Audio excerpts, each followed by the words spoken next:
yang telah hadir pada guest lecture hari ini. Mungkin saya sebelumnya ingin sampaikan di sini telah hadir di tengah-tengah kita narasumber kita pada hari ini, Pak Suseno.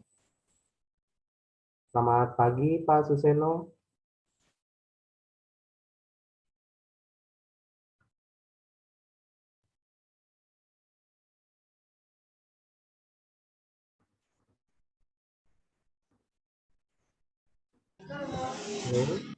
Selamat pagi. Ya, selamat pagi, Pak.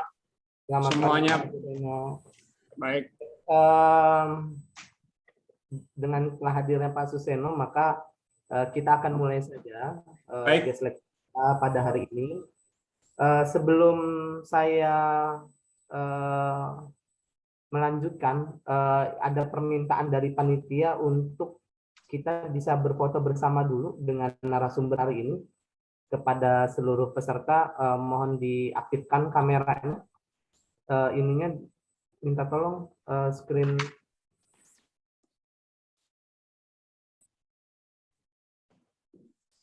Oke. Kita mungkin akan 2 kali take karena ada 3 slide di sini. Baik, kepada para peserta, saya harapkan untuk dapat menghidupkan atau menyalakan kameranya terlebih dahulu agar kita dapat mendokumentasikan. Oke, saya hitung untuk slide pertama dulu. 1, 2, 3. Oke, kemudian slide kedua.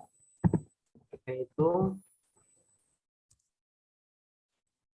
1, 2, 3. Slide terakhir. Saya hitung 1, 2, 3. Baik, terima kasih atas kesediaannya untuk bisa berfoto bersama. Baik, senang sekali hari ini saya dan khususnya dari sebelumnya saya perkenalkan diri dulu. Nama saya Diki Surya Irawan. Saya salah satu staf pengajar di program studi teknik lingkungan. Di sini juga telah hadir Ketua Program Studi Teknik Lingkungan Bapak Akil Azizi dan Bapak Ibu dosen lainnya. Kemudian juga telah hadir di sini Bu Devi, Ketua LPP Universitas Bakri, dan telah hadir juga para mahasiswa dari berbagai prodi yang telah hadir pada hari ini. Berbicara tentang pertambangan, memang belakangan ini isu-isu di pertambangan ini semakin seksi kedengarannya karena selalu dikaitkan dengan permasalahan-permasalahan. Permasalahan-permasalahan apa? Banyak permasalahannya. Nanti mungkin Pak Suseno akan menggambarkan. Tetapi memang kita hari ini itu dihadapkan dengan permasalahan tersebut. Kita harus mampu menyelesaikannya agar lingkungan itu tidak semakin parah rusaknya. Atau antara kegiatan produksi pertambangan dan kelestarian lingkungan itu dapat balance. Nah, inilah makanya hadir di tengah-tengah kita Pak Suseno Kramadibrata. Sebelumnya akan saya bacakan sedikit kurikulum vitae-nya. Beliau menyelesaikan S1-nya di Institut Teknologi Bandung. Kemudian sebelumnya mohon maaf Pak jika ada yang kurang tepat, mohon dikoreksi langsung. S2 beliau dari Western Australian School of Mines. Kemudian doktoralnya dari Curtin University of Technology. Beliau saat ini menjabat sebagai President Director of Bumi Resources Minerals Tbk. Untuk itu tidak berpanjang lebar karena sudah banyak sekali yang menunggu kehadiran Bapak hari ini dan menunggu apa yang ingin Bapak sampaikan. Selanjutnya saya serahkan waktu dan tempat, dipersilakan kepada Pak Suseno untuk memaparkan. Terima kasih. Silakan Pak. Baik, terima kasih. Selamat pagi semuanya. Assalamualaikum warahmatullahi wabarakatuh. Mudah-mudahan kita semuanya sehat selalu. Baik, hasil pertemuan pertama dengan Ibu Rektor dan beberapa staf di UB, kami sepakat untuk satu, saya akan memberikan atau membagilah pengalaman saya di beberapa perusahaan ketika saya masih di Australia dan juga ketika saya di Austria. Kemudian saya di Indonesia bersama Rio Tinto, KPC, Adaro, kemudian waktu di kunjungan ke Freeport dan berbagai tempat termasuk Newmont Nusa Tenggara ketika itu. 3 tahun lebih saya hidup di Sangatta, Kaltim Prima Coal. Dan ini adalah materi yang sering saya bagikan dan saya berikan kepada para mahasiswa, khususnya dari berbagai perguruan tinggi di Indonesia, termasuk di Jepang, Korea, dan Australia. Terakhir di Cina. Itu adalah hal-hal yang bagi kita semua untuk memperhatikan bahwa tambang itu sekiranya dikelola dengan baik adalah sangat menguntungkan bagi kita semua, karena kalian semua dalam hidup ini tidak lepas dari bahan tambang. Nanti saya ceritakan dalam sesaat lagi. Baiklah, saya akan mulai. Ini ada sekitar 85 slide. Kalau 2 jam tidak terpenuhi, akan saya curi waktunya seperempat jam, mungkin kalau diizinkan. Mohon maaf bagi yang akan makan siang nanti. Dan sholat bisa tunggu dulu sebentar. Baik, saya akan mulai.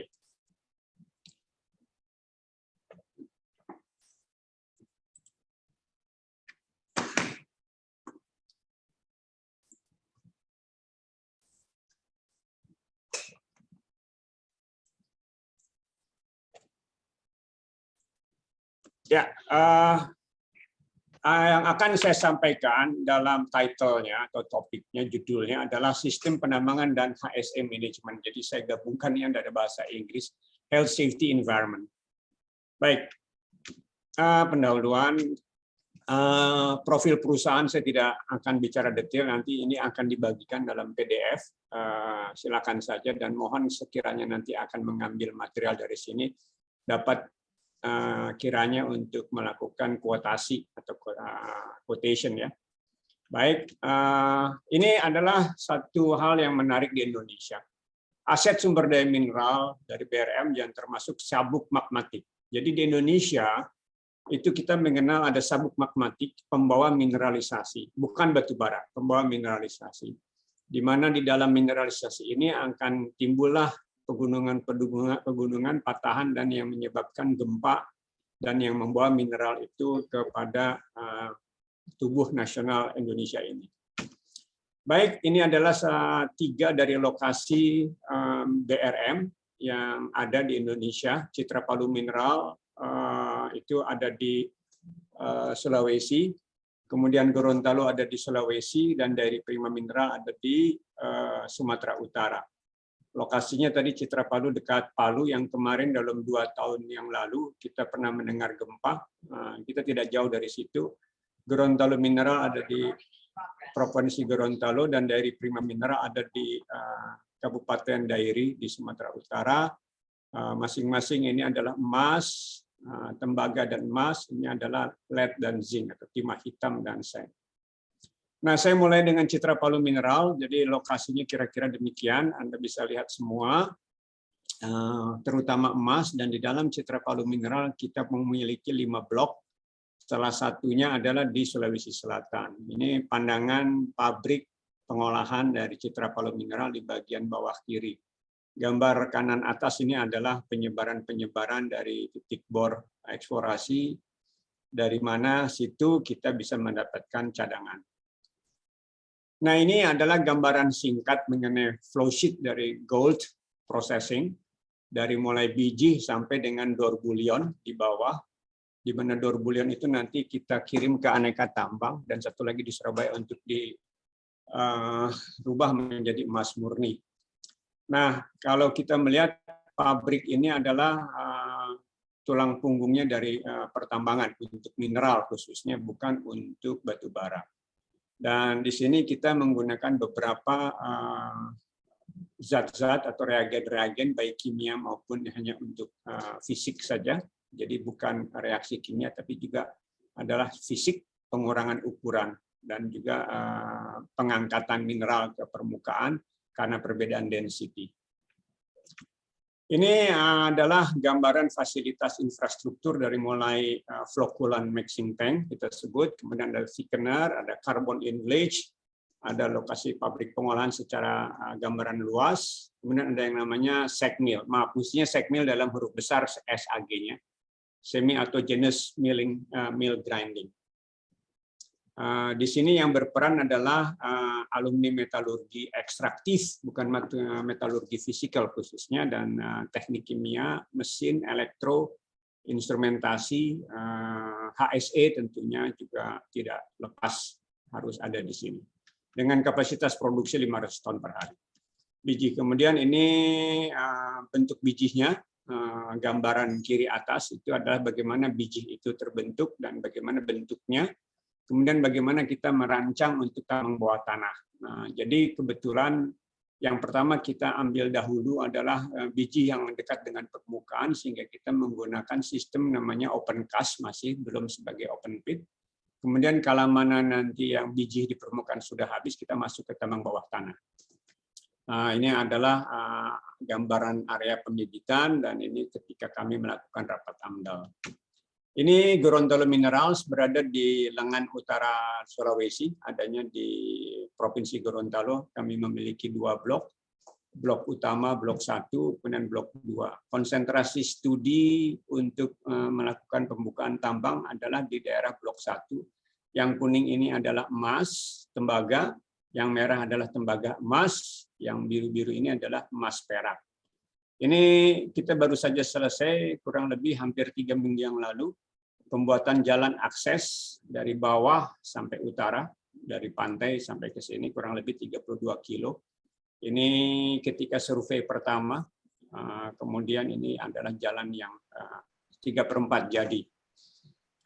Nah, ini juga kegiatan yang kita lakukan, salah satunya adalah yang menarik, melakukan baseline study dan flora fauna biodiversity studi hutan, karena hutannya sangat lebat dan flora faunanya sangat baik. Jadi kami melakukan marine biodiversity study, kemudian juga biodiversity hutan.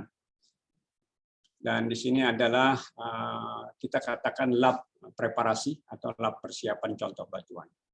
Ini adalah copper processing, di mana proses dari batu sampai ke konsentrat. Jadi di Indonesia sementara ini masih menghasilkan konsentrat, walaupun sekarang Freeport juga sudah akan membangun namanya smelter, walaupun sudah ada juga smelter dalam kapasitas yang tidak besar di Gresik di Jawa Timur.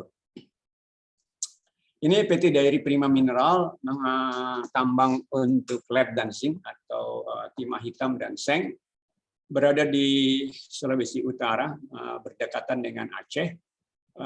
Gambar kiri atas itu adalah proses pembuatan lubang masuk, dan di bawah ini yang kiri adalah gambaran dari rencana penambangan bawah tanah yang akan dilakukan dalam waktu tidak lama lagi. Dan sebagai catatan, seng yang ada di Dairi Prima Mineral kadarnya adalah 11,5%, di mana merupakan 3 kadar terbaik di dunia. Ini kegiatan yang dilakukan semasa konstruksi semuanya, dan yang saya tunjukkan di sini lebih kepada bagaimana kita melakukan pemantauan, khususnya air dan juga ke hutan, dan di sini ada nursery atau daerah pembibitan. Jadi kalau kita bekerja di tambang ya kita berada di tengah hutan, jadi keluar dari wilayah tambang itu adalah hutan. Baik, ini gambaran yang lebih detail tadi. Jadi kita melakukan pemboran peledakan untuk pembuatan lubang masuk.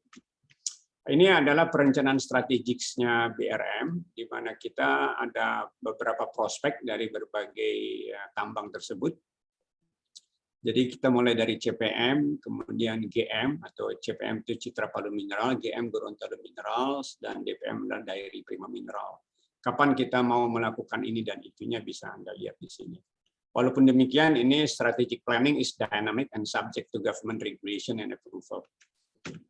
Baik, kita harus sadar bahwa di Indonesia ini adalah suatu kepulauan, kelompok kepulauan yang dipotong oleh ekuator. Di mana dalam ekuator ini kita menjumpai kenikmatan adanya pantai yang 365 hari bisa digunakan, ada sawah, bisa berekreasi dengan white water sport, buah-buahan selalu ada, anak-anak kecil selalu bermain dengan keringat panas. Kita tidak bisa hindari akan selalu ada gempa bumi, kita tidak bisa hindari selalu ada letupan atau eruption gunung, dan curah hujan tinggi, banjir, dan sebagainya bisa Anda jumpai di daerah kita. Nah, saya akan singgung sedikit mengenai keunikan geologi umum Indonesia. Ada 3 fenomena menarik dalam geologi Indonesia, yaitu bahwa 80-90% daratan Indonesia diselimuti oleh yang disebut dengan sedimen kuarter, atau disebut juga sedimen aluvial, klastik, piroklastik, yang dihasilkan dari aktivitas gunung berapi. Dan formasi batuannya di Indonesia itu belum terkompaksi dengan baik, dan formasi batuan ini terdiri dari variasi jenis batuan yang sangat beragam, tidak terlalu lembab, tidak terlalu berat, berporositas cukup tinggi, dan kita dipagari lah katakan oleh 3 lempeng tektonik yang berkaitan dengan kepulauan Indonesia, yaitu Eurasia, Australia, Indian Pacific Ocean, dan saling memotong sehingga kita mengalami sangat acap kali gempa dan juga gunung berapi meletus. Nah, menurut catatannya Katilli, Profesor Katilli sudah almarhum, 13-17% gunung aktif dunia itu berada di Indonesia dengan adanya 3 sabuk vulkanik yang memanjang dari Sumatera hingga Papua. Nanti kita bisa lihat. Sekitar 1/10 gempa menurut beliau di dunia terjadi di Indonesia. Dan curah hujan kita cukup tinggi, antara 3.000 sampai 4.000 mm, dan banyaknya terjadi di Sumatera, Kalimantan, dan Papua.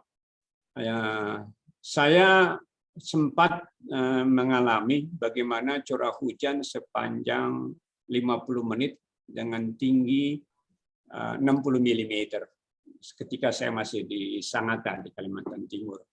Apa yang terjadi dengan resapan yang rendah karena sudah mulai jenuh di musim hujan, jika tanah sudah mulai jenuh jadi sudah tidak bisa lagi menyerap air, maka itu di dalam 50 menitan itu kita menjumpai air menggenang sekitar 30-40 cm dari permukaan tanah.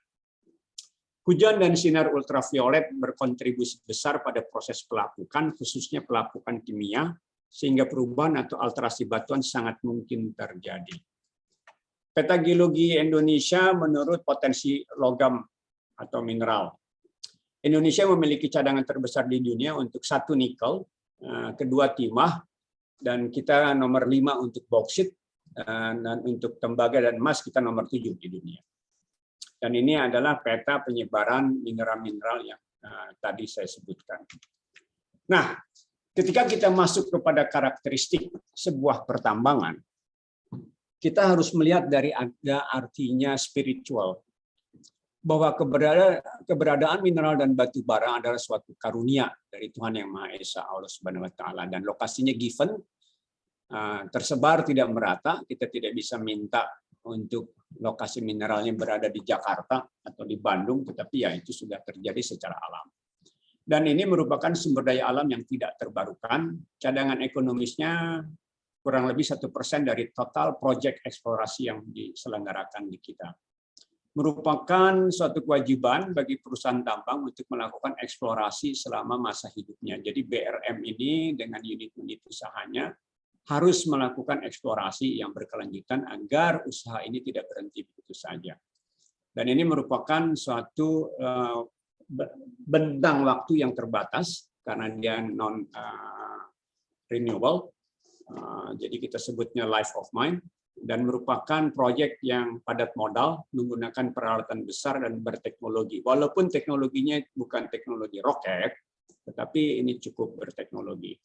Risiko itu dari mulai ekonomi, politik, sosial, dan K3L. Dan sinilah yang akan saya singgung dan sangat tajam nanti mungkin bagi mereka yang tidak terbiasa melihat foto-foto yang quote-unquote vulgar, silakan siap-siap saja karena saya harus mencerita fakta. Pionir pembuka daerah terpencil dengan cepat. Mengubah rona lingkungan awal, inilah makanya kita harus bicara dengan baik mengenai lingkungan. Dan selalu menghasilkan limbah dengan sifat low toxicity dan high volume, dan bersifat sementara. Oleh karenanya setiap tambang kewajibannya adalah melakukan mine closure study. Baik, ini adalah sebuah ucapan yang sering saya sampaikan di dalam perkuliahan dahulu. Ya maaf, saya sudah pensiun menjadi dosen sejak 2014 1 Januari, saya sudah berhenti tidak mengajar full time. Have we ever tempted to find out where all materials around us came from? Every part of life and the development of human culture starting with minerals.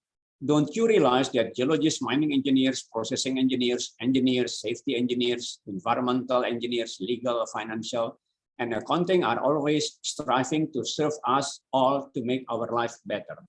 Suatu ketika saya pernah berjumpa dengan seorang petinggi di Walhi waktu itu. Beliau itu protes mengenai pertambangan. Lalu saya ucapkan pada beliau, Bapak, kalau Bapak tidak mau ada tambang, Bapak harus ke sini telanjang dan jalan kaki. Karena kalau Anda pakai kacamata itu bahan tambang, baju ada bahan tambangnya, kancing itu juga ada bahan tambang. Sampai sepatu, jam tangan, mobil semuanya bahan tambang. Jadi hati-hati kita bicara untuk menolak tambang karena if you don't have mind, you don't live. That's it. Nah, lalu bagaimana kita melakukan suatu kelola tambang? Tentunya kita ikuti dari sebuah urutan proses evolusi industri. Jadi kami sekarang sudah masuk ke industri keempat, yang mana banyak orang sudah masuk bilang industri 5.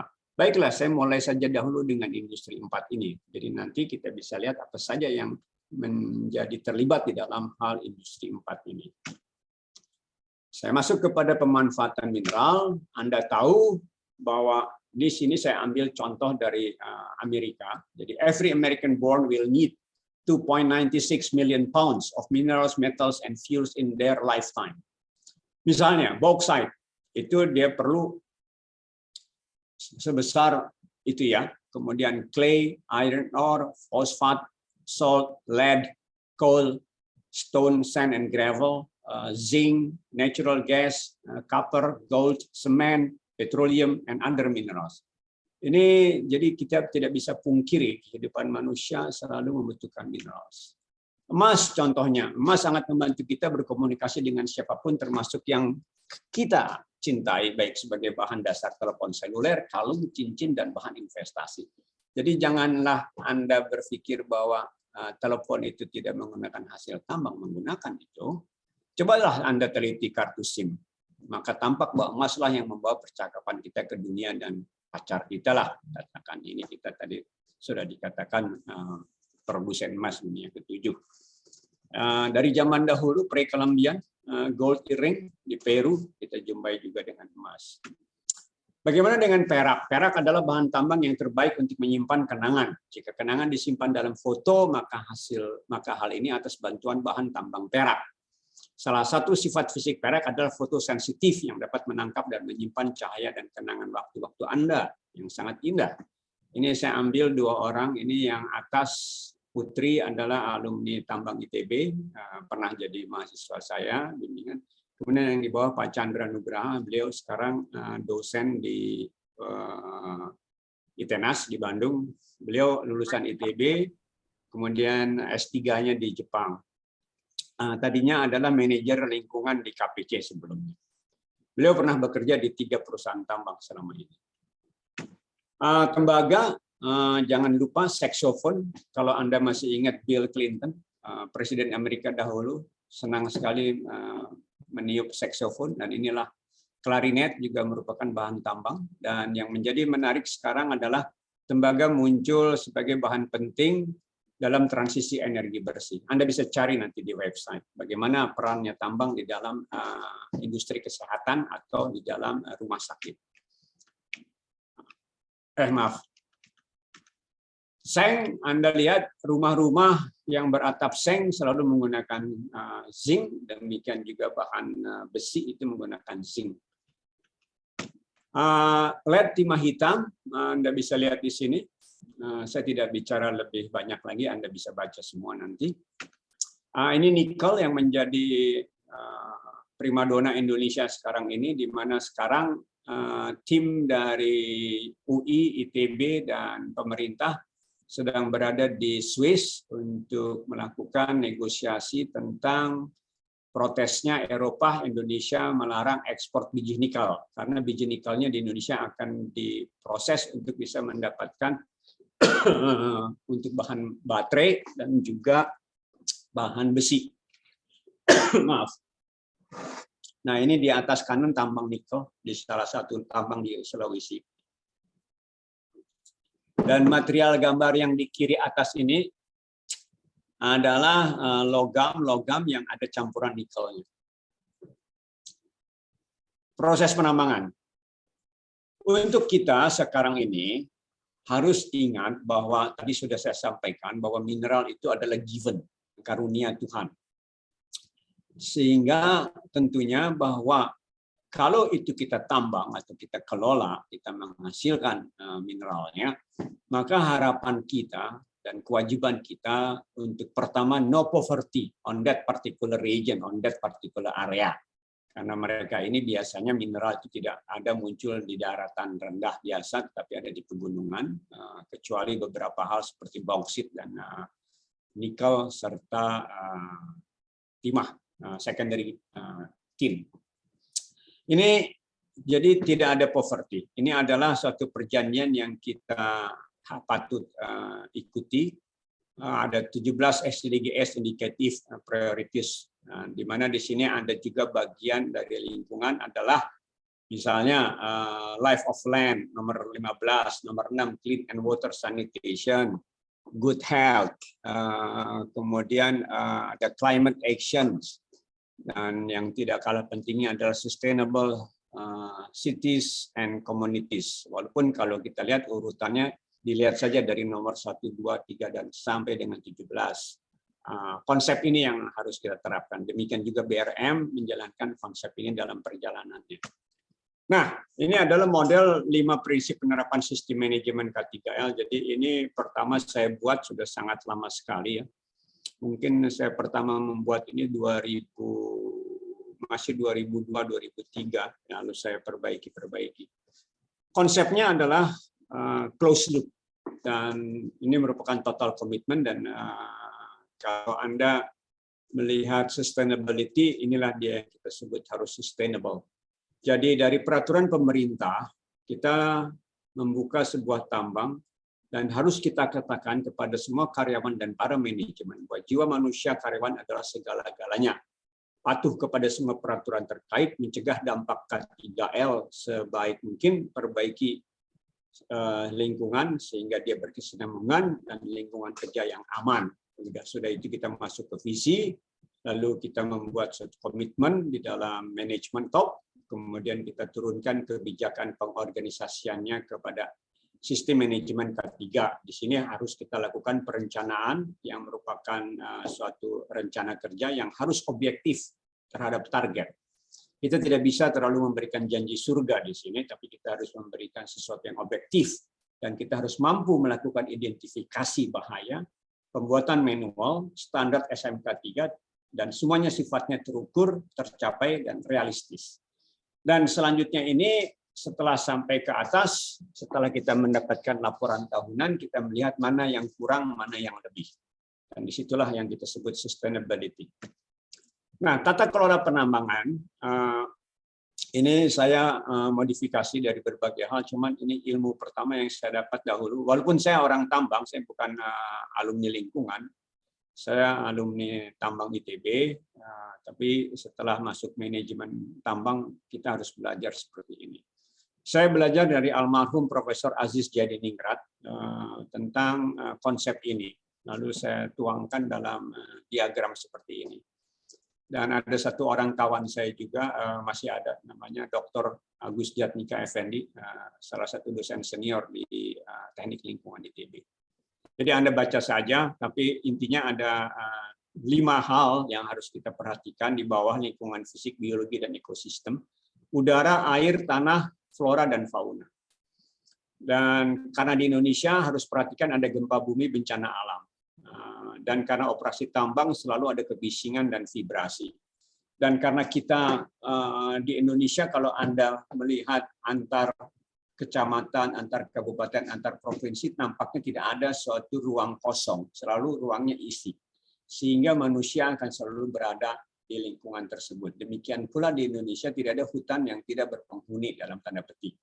Akan selalu dengan mudah sekali kita mendapatkan atau menemui orang. Sehingga yang disebut dengan lingkungan biaya sosial, ekonomi sosial ini sangat penting, harus kita perhatikan. Nah, di dalam hal keseimbangan yang harus kita perhatikan, ada yang namanya di dalam tambang nisbah daerah terdampak, di mana kita harus mampu mengontrol erosi, sedimentasi, revegetasi, dan reklamasi. Kita tahu tambang itu banyak berada di daerah hutan pegunungan, di mana kita melihat dari densitas pohon yang besar sampai densitas pohon yang kecil. Dan kalau kita tebang karena kita akan menggali mineralnya, maka kontrol erosi itu harus kita perhatikan, di mana koefisien runoff menjadi sangat penting untuk kita perhatikan, dan sedimentasi biasanya kita harus hitung misalnya total suspended solid di dalam sungai, dan harus diperhatikan agar jangan sampai ke badan sungai itu terlalu banyak erosi sehingga mendangkalkan sungai dengan cepat dan mengkeruhkan sungai dengan cepat. Oleh karenanya kita perlu ada yang namanya sediment control. Nanti kita perhatikan, akan saya tampilkan gambarnya. Nah, kalau kita melakukan strategi pengembangan tambang dari sebelah kiri atas, kita memulai dengan satu sampling atau pemercontohan dengan pemaritan atau trenching. Kemudian kita ada survei, di mana kita dalam survei semua ini ada target pengembangannya dengan airborne geofisik sampai dengan studi alterasi batuan. Lalu kita melakukan pemburuan eksplorasi, dapatlah sebuah cadangan dan prospek terpilih. Kemudian kita membuat block modeling, menjadilah sebuah tambang. Contoh di gambar kanan atas adalah sebuah tambang di Newmont, Nusa Tenggara yang sekarang sudah menjadi aman mineral. Ini gambar yang di bawahnya adalah ketika saya berada di tambang bawah tanah Pongkor, tambang emas miliknya PT Aneka Tambang. Ini gambar bawahnya adalah pabriknya pengolahan dari Citra Palu Mineral, dan kita akan melakukan juga sistem manajemen tailing dengan cara geotube. Nah, dimulai dengan eksplorasi. Pertama-tama tentunya kita melakukan penginderaan jauh. Kalau dahulu kita harus pakai pesawat semua, helikopter untuk mensurvei. Sekarang kita sudah pakai drone, lalu kita melakukan eksplorasi. Logistik itu dengan helikopter sudah umum kita lakukan karena daerah terpencil, dan tidak mungkin kita selalu harus membuat jalan langsung dari kota besarnya kepada daerah prospek, sehingga kita menggunakan logistik helikopter. Survei, pemetaan geologi, sampai dengan kita melakukan flying camp, survei eksplorasi, masuk ke sungai-sungai, masuk ke hutan, menemui binatang segala macam. Dan jangan bunuh binatang kalau Anda di dalam perjalanan di hutan menemui ular dan sebagainya. Hindari saja. Ini proses operasi tambang biji terbuka. Misalnya saya ambil dari kombinasinya dari batu bara. Berbeda sungguhnya batu bara dengan biji. Tapi kita lihat dari eksplorasi, pembukaan lahan, manajemen tanah, manajemen batuan penutup, penambangan biji, pengolahan biji, sampai dengan penimbunan batuan penutup. Dan di sini kita melakukan kontrol sedimen dan melakukan penanaman kembali. Dan kita selalu ada yang namanya topsoil management dan overburden management dan waste management. Sehingga semua yang sudah kita tebang kita harus revegetasi atau kita melakukan reklamasi. Baik, apa saja yang kita bisa lihat dalam penambangan itu yang risikonya? Setiap langkah yang akan kita jalankan dari rumah saja, apalagi sekarang sedang musim hujan. Coba Anda bayangkan, Anda dari rumah menggunakan motor, atau menggunakan mobil, atau menggunakan kendaraan umum. Ada sebuah risiko. Kalau mana Anda hendak menggunakan motor, Anda lihat sekarang mau hujan, Anda bawa payung tidak? Oh, tidak mungkin naik motor pakai payung. Oh, bawa jas hujan, Anda tidak jas hujan, tidak ada. Anda harus beli. Nah, itu Anda harus ada modal keluar. Oh, ban motornya sudah gundul. Oh, mesti dibeli nanti. Kalau tidak, Anda mudah terpleset motornya, sehingga celaka. Nah, semua gerakan hidup kita, apalagi sebuah industri tambang, itu selalu mempunyai risiko inherent.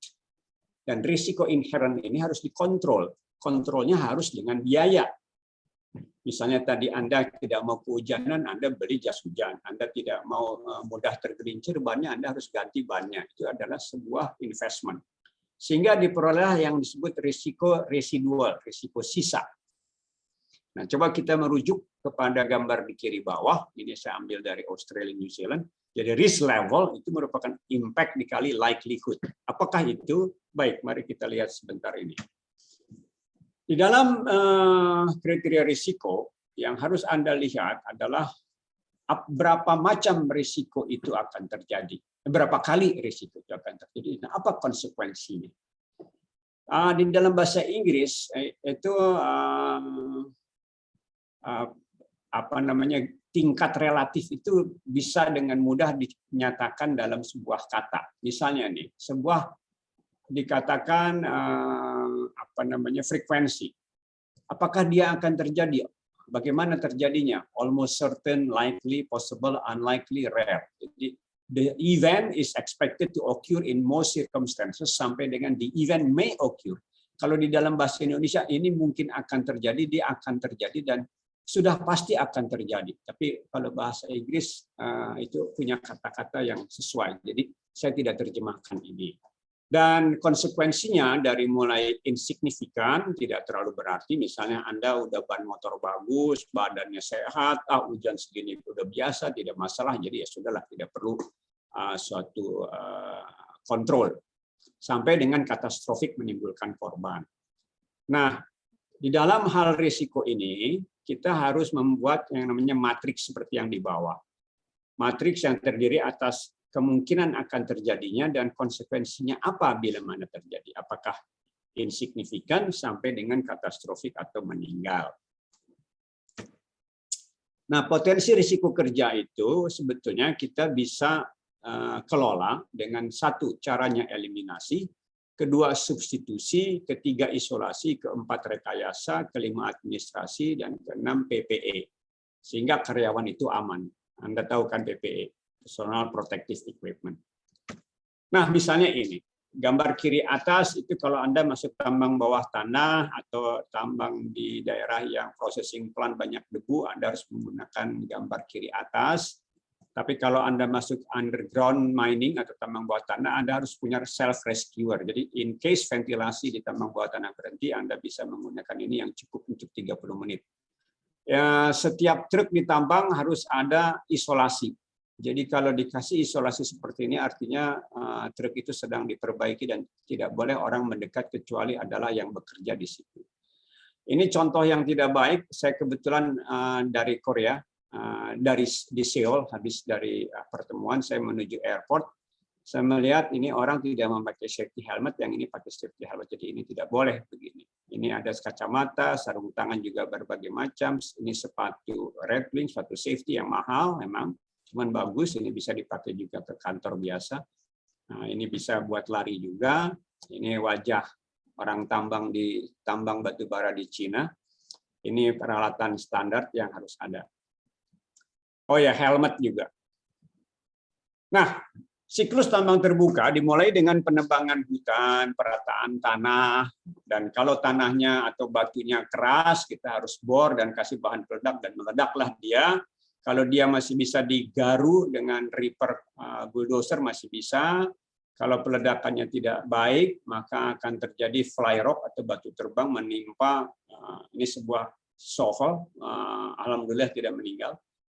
Ini adalah peralatan berat yang biasa kita jumpai. Karena di tambang ini tidak ada aspal, jadi jalan tanah berdebu, maka dia harus disiram secara berkala untuk mengurangi debu. Dan ini kalau di dalam tambang sudah cukup dalam, walaupun tambang terbuka, maka dia harus kita drain airnya untuk mengurangi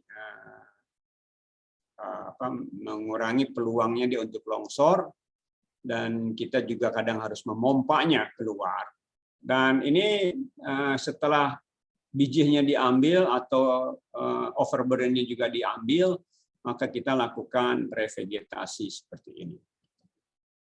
Ini contoh tambang tembaga batu hijau Newmont yang lebih tampak lebih baik kelihatannya sudut pandangnya. Ini adalah tambang tembaga Grasberg di Freeport yang sekarang sudah mulai tahap akhir penutupan dan masuk ke dalam tambang bawah tanah. Ini salah satu tambang di KPC, Kaltim Prima Coal, miliknya Bumi Resources, Bakri Group.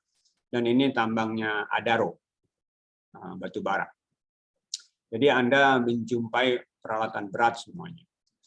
Peledakan di tambang dimulai dengan pemboran, kemudian diisi nonel atau non-electric detonator, bahan peledak primer initiation, kemudian ini UNFO, ammonium nitrate fuel oil, jadi bahannya adalah ammonium nitrate dengan solar, meledak, diangkut, kalau tidak baik juga seperti gambar tadi, ini yang tadi juga saya gambarkan, dan diangkut.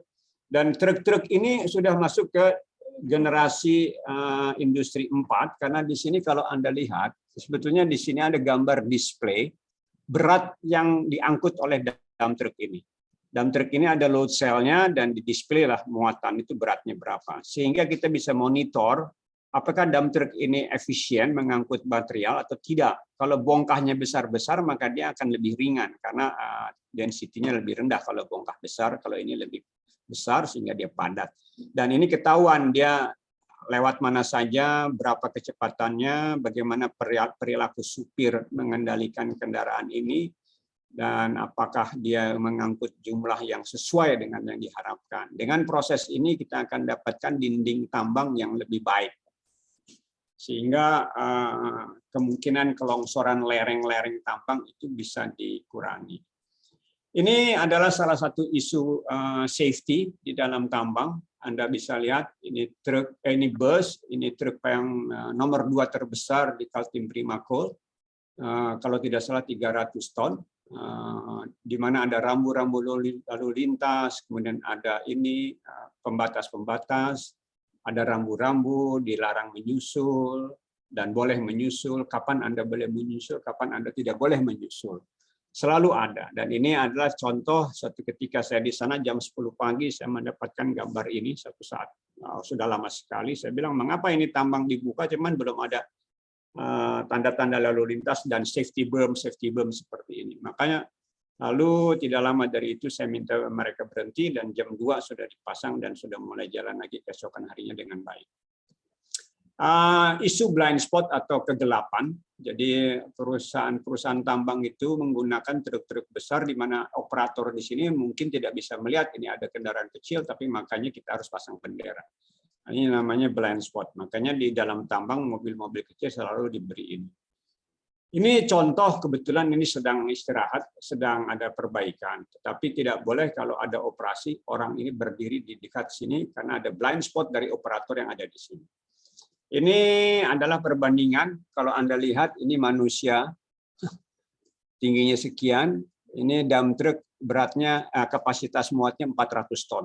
Jadi ada di KPC ini, truk terbesar yang ada di tambang batubara di Indonesia. Ini contoh kelalaian seorang pengemudi mobil yang parkir di depan dump truck yang kebetulan dia mencari shade, kegelapan dari matahari. Jadi dia akan rapat, ini ada kantor di sebelah sini, dia parkir di depan sini, karena dia harapkan kalau dia kembali ke mobilnya, mobilnya masih dingin karena tidak tersinar matahari. Nah, ketika operator dump truck ini naik, dia tidak lihat di sini ada mobil kecil. Tergilaslah, dan alhamdulillah tidak ada orangnya, sehingga kalau Anda lihat tergilas rata, tapi tidak ada yang meninggal. Ini adalah kehati-hatian yang harus diperhatikan.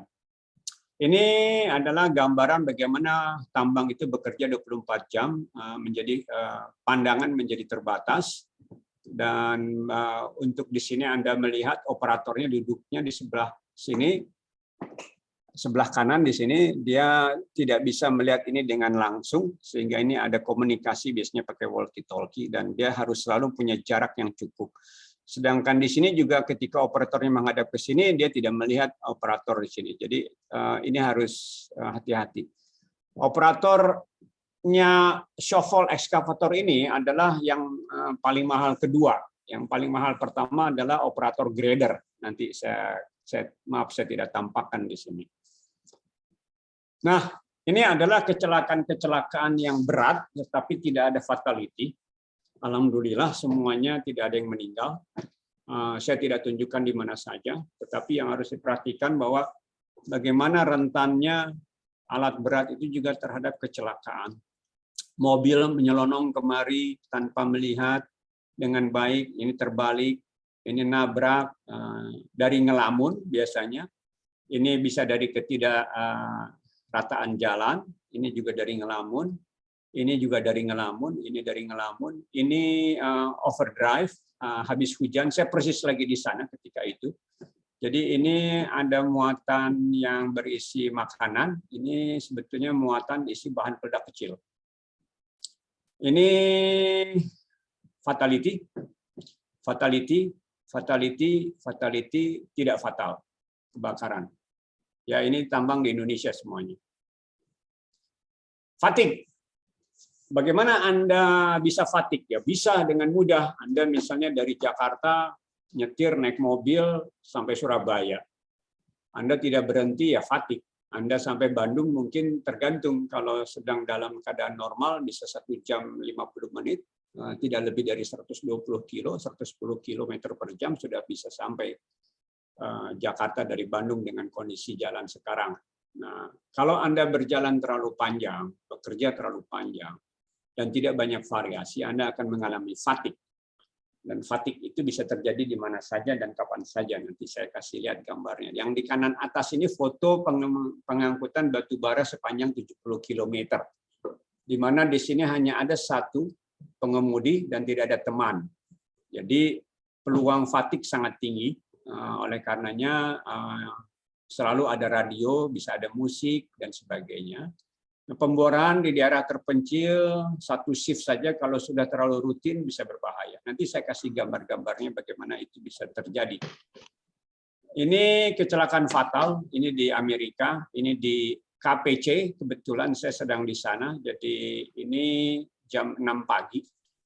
Setelah shift, baru mau ganti shift, operatornya ini ngantuk, kemudian dia menginjak pedal gas tanpa memperhatikan di depannya sudah ada dump truck juga sedang ngantri. Jadi dia menabrak dan meninggal seketika. Yang di bawah itu juga, yang di kanan ini tidak ada yang fatal, hanya terbalik karena fatigue. Ini bagaimana kita mengontrol sebuah alat-alat berat untuk tidak dikemudikan atau dioperasikan tanpa terkontrol, sehingga semua kunci-kunci terhadap peluang untuk menghidupkan mesin itu dikunci.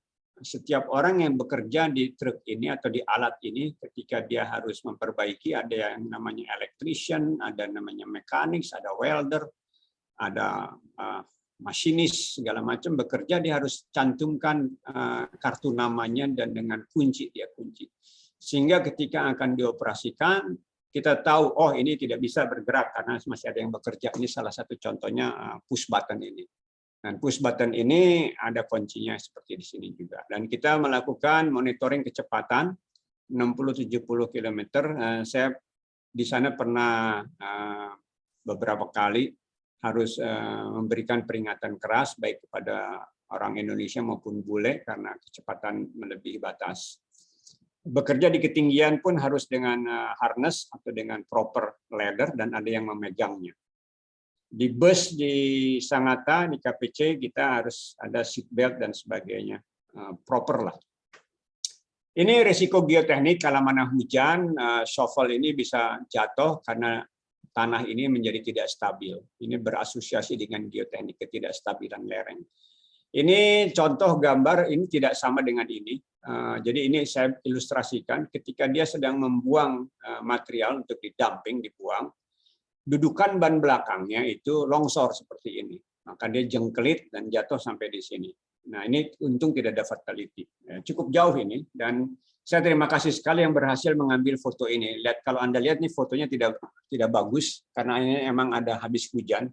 Ini ada air di sini di kameranya. Ini fatality. Ini kejadiannya saya tidak pernah lupa karena saya sedang di Sangatta ketika itu jam 10 malam. Ini agak sedikit pribadi. Ketika itu mertua saya sedang sakit di Boromies di Bandung. Sehingga telepon di rumah saya di Sangatta saya bawa dari ruang makan ke dalam ruang tidur saya.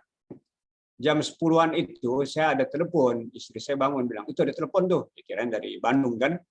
Ternyata begitu diucapkan, selamat malam Pak Suseno dari Central Station. Oh ya udah, saya udah tahu itu ada bahaya yang sangat tinggi, ada kecelakaan biasanya. Lalu saya telepon manajer-manajer saya dan superintenden saya, lalu saya bilang kalian berdiri di depan rumah, saya jemput satu-satu, ada 4 orang yang saya jemput, langsung ke site dan kita ketemukan ini sudah begini. Ini 2 minggu sebelumnya hujan besar, ada masalah geoteknik yang diabaikan oleh manajernya tambang di sini ketika itu, orang asing. Dan akhirnya jam 3 malam Bapak ini meninggal dunia di rumah sakit dan saya harus menghadapi masyarakat tambang dan masyarakat serikat buruh dan keluarga. Akhirnya ini tambang ini ditutup 3 bulan oleh Kementerian Pertambangan karena ada studi atau ada inspeksi dan review yang harus diperhatikan. Jadi itulah potensinya apa saja. Jadi kalau kita ada fatality tidak boleh tambang, tidak boleh berjalan, maka harus berhenti. Dan itu rugi berapa 3 bulan? Besar itu. Potensial gain yang loss itu berapa yang hilang ya. Baik. Nah ini adalah sesuatu yang tidak pernah saya lupakan karena saya tidak dari mulai jam 10 malam itu sampai keesokan jam 11 malamnya saya tidak tidur sama sekali karena ada inspektor dari Departemen Pertambangan dan kita harus melakukan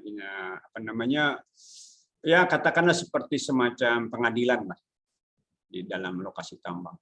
Dan akhirnya pimpinan di sini harus pulang ke negaranya karena bertanggung jawab. Ini kecelakaan yang biasa kita jumpai dan saya selalu katakan how to prevent fatality. Tapi kecelakaan-kecelakaan kecil ini tidak mudah Anda hindari. Dari mengangkat besi berat, kejepit seperti ini. Kemudian Anda di workshop membereskan ini ada gram-gram besi yang nonjol, lukalah Anda, kejepitlah. Ini contoh kunci shock yang besar. Kalau Anda mengerti kunci pas, kunci ring, kunci shock, kunci shock besar dengan pneumatic system. Ini berat, ini sekitar 7 kilo. Kalau Anda mengencangkan baut dengan ini pakai pneumatik dan Anda sudah letih, fatigue, maka jari tangan Anda bisa kejepit. Nah, misalnya kejepit bisa jadi seperti begini. Nah, atau bisa juga seperti ini. Saya tidak tampakkan mukanya. Sehingga setelah kejadian ini beberapa kali, maka kita menggunakan tali pengaman, suspended untuk holding this. Jadi kita sebelum melakukan ini, kita pasang kaki tiganya, kita taruh, dan sehingga kita bisa mengerjakan tanpa harus menahan, lebih hanya untuk menekan. Ban besar tidak dengan kaki dan tangan manusia, tapi dengan alat, karena sudah ada kejadian beberapa kali orang kejepit dan ketiban sama ban. Bahkan ada yang ketika membuka peleknya lepas dan melenting dan mengenai korban meninggal. Dan ini ketika kita melakukan pergantian peralatan kecil di tambang juga harus hati-hati. Palunya bukan palu besi, ini palu timbal. Karena palu timbal tidak akan mercik pecah, tapi palu besi akan mercik pecah brittle ya. Nah, jadi kalau kita memasang pasak dan sebagainya. Ini kejadian sesungguhnya, cuman ini lagi di foto bahwa ketika kru ini sedang menggantikan gigi gali, dia dengan palu ada pecahan dari material ini yang mengenai pahanya. Persis sekali dekat dengan kelaminnya ya. Jadi harus hati-hati. Ini contoh bagaimana kita melakukan drainage, water drainage tambang, di mana orang ada zaman dahulu di klem pakai plat baja dan berbahaya. Akhirnya sekarang kita ganti tidak pakai lagi plat baja, kita pakai strap plastik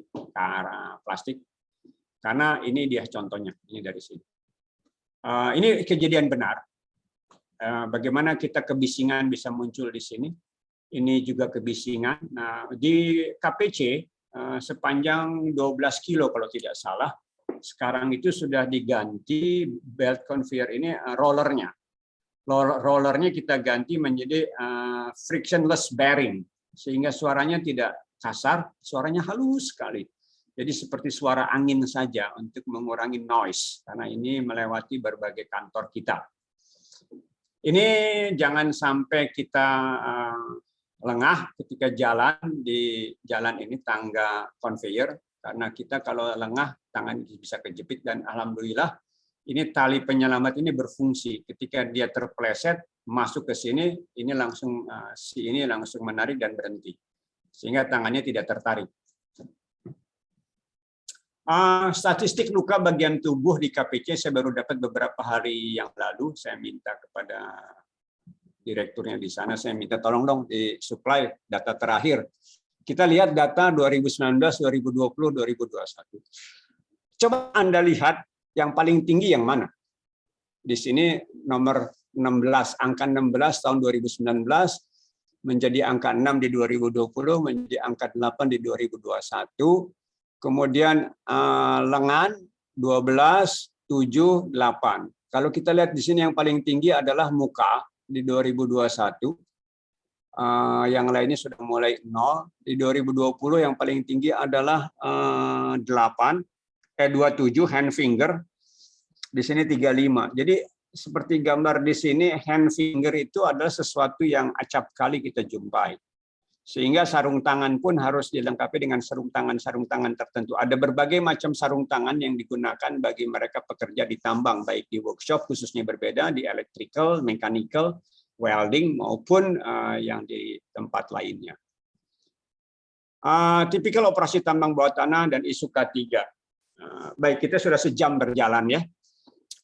Siklus tambang bawah tanah itu kita pertama membor, sudah membor kita membuat lubang itu diisi bahan peledak dan kemudian diledakkan, kemudian ventilasi dihidupkan untuk menyedot debu, lalu kita melakukan penggarukan agar material yang diledakkan kita ambil, lalu dimuat dan diangkut, dan dicongkel-congkel batuan-batuan yang menggantung yang kiranya masih belum terlepas akibat peledakan secara sendiri, lalu kita harus bongkar sehingga kita akan pastikan daerah itu relatif aman.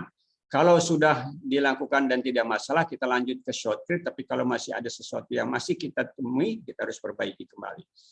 Lalu kita surveilah berapa masuknya atau majunya, berapa luasannya. Dari sinilah kita mulai menghitung berapa produksi yang kita barusan ledakan, kemudian kita pasang jaring pengaman dan penyangga baut namanya.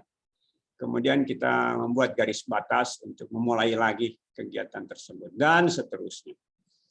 Dan semuanya ini dalam masa sekarang, di dalam daerah-daerah sulit, alat-alat ini sudah tidak dioperasikan oleh manusia langsung, tapi oleh remote control system.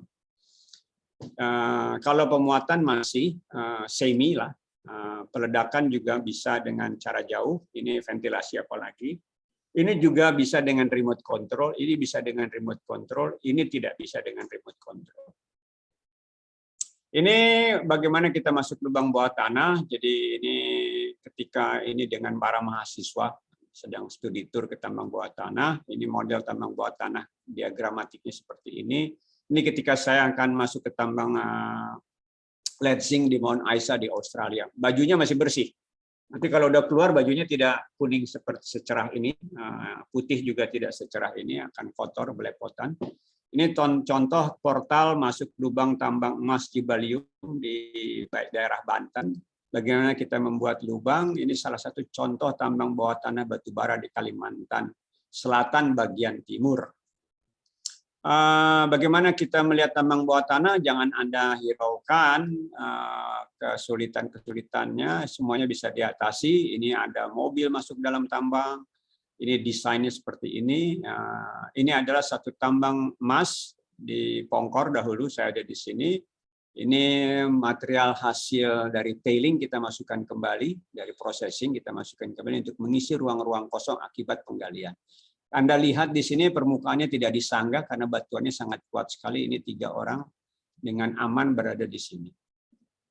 Ini contoh potensi bahaya yang saya berhasil dapatkan fotonya baik secara sendiri maupun dari kolega saya, teman-teman saya.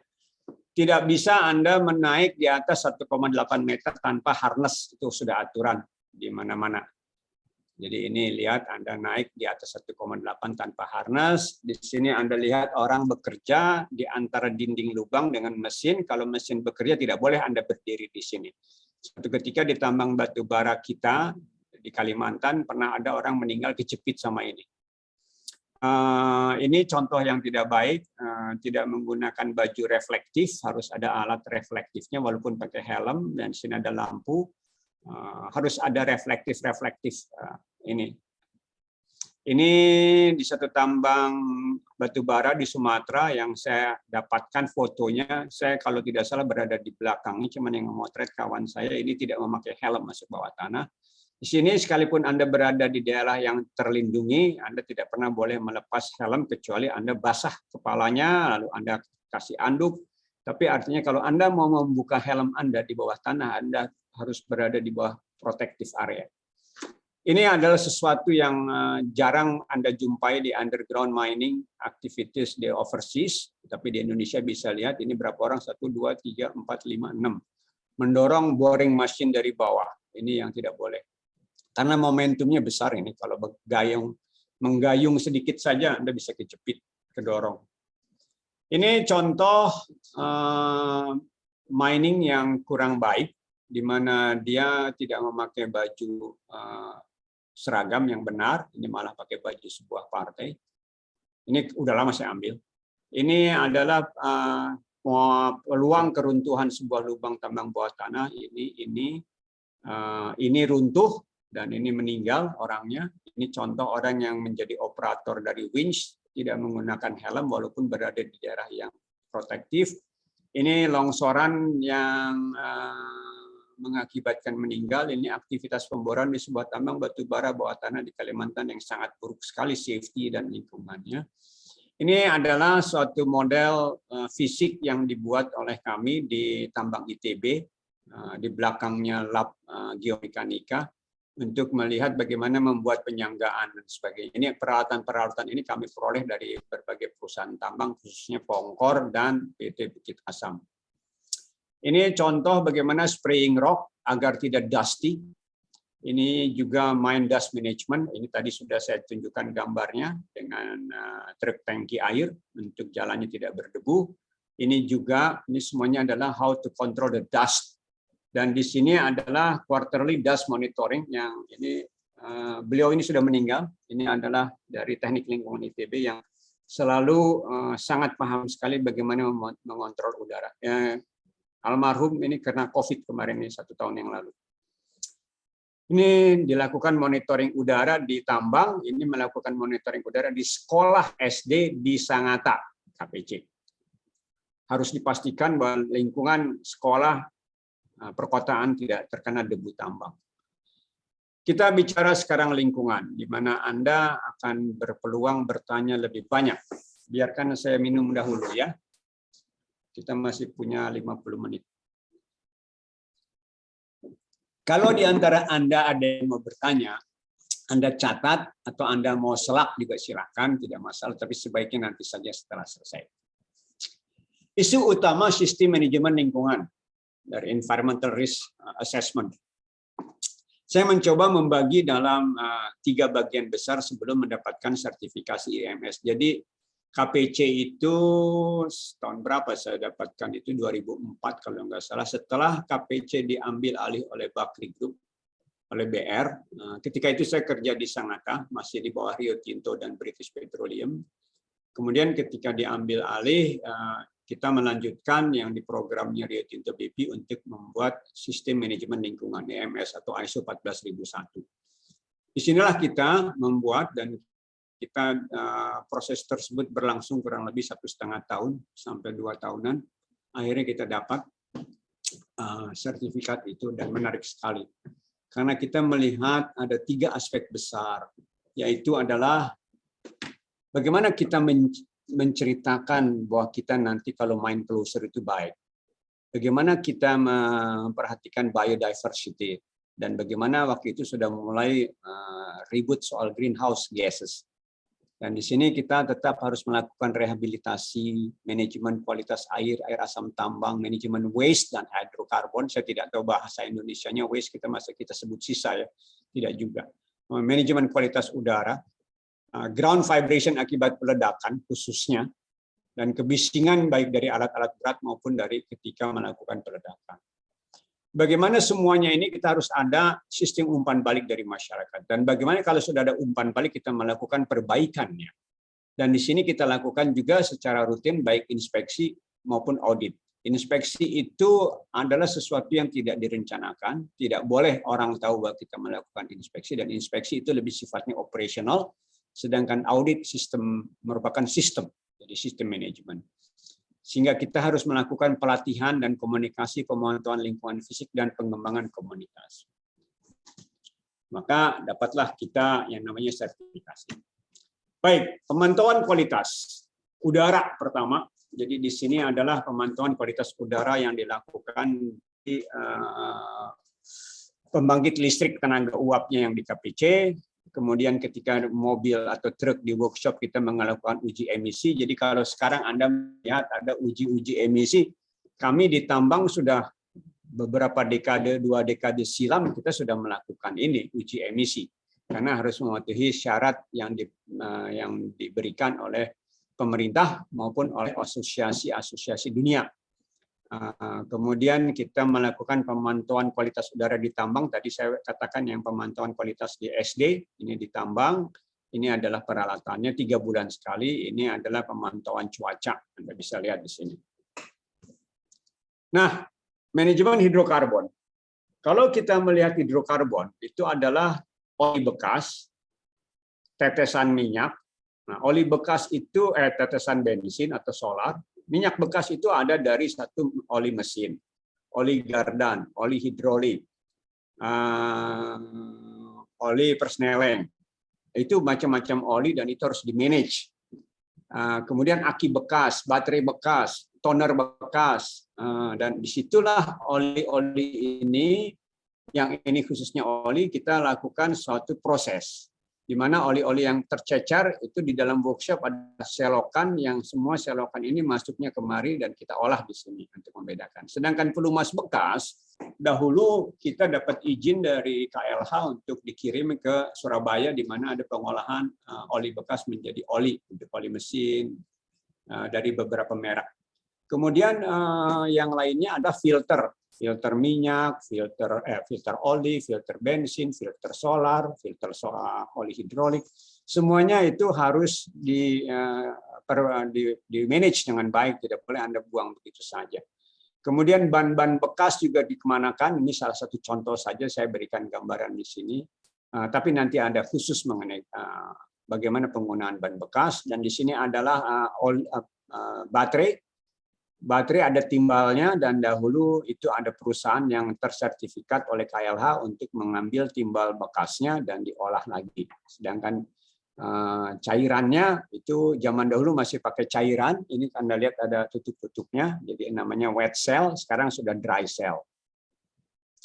Ini adalah bagaimana pelumas bekas atau minyak bekas kita perbaiki kualitasnya untuk menjadi campuran amonium nitrat.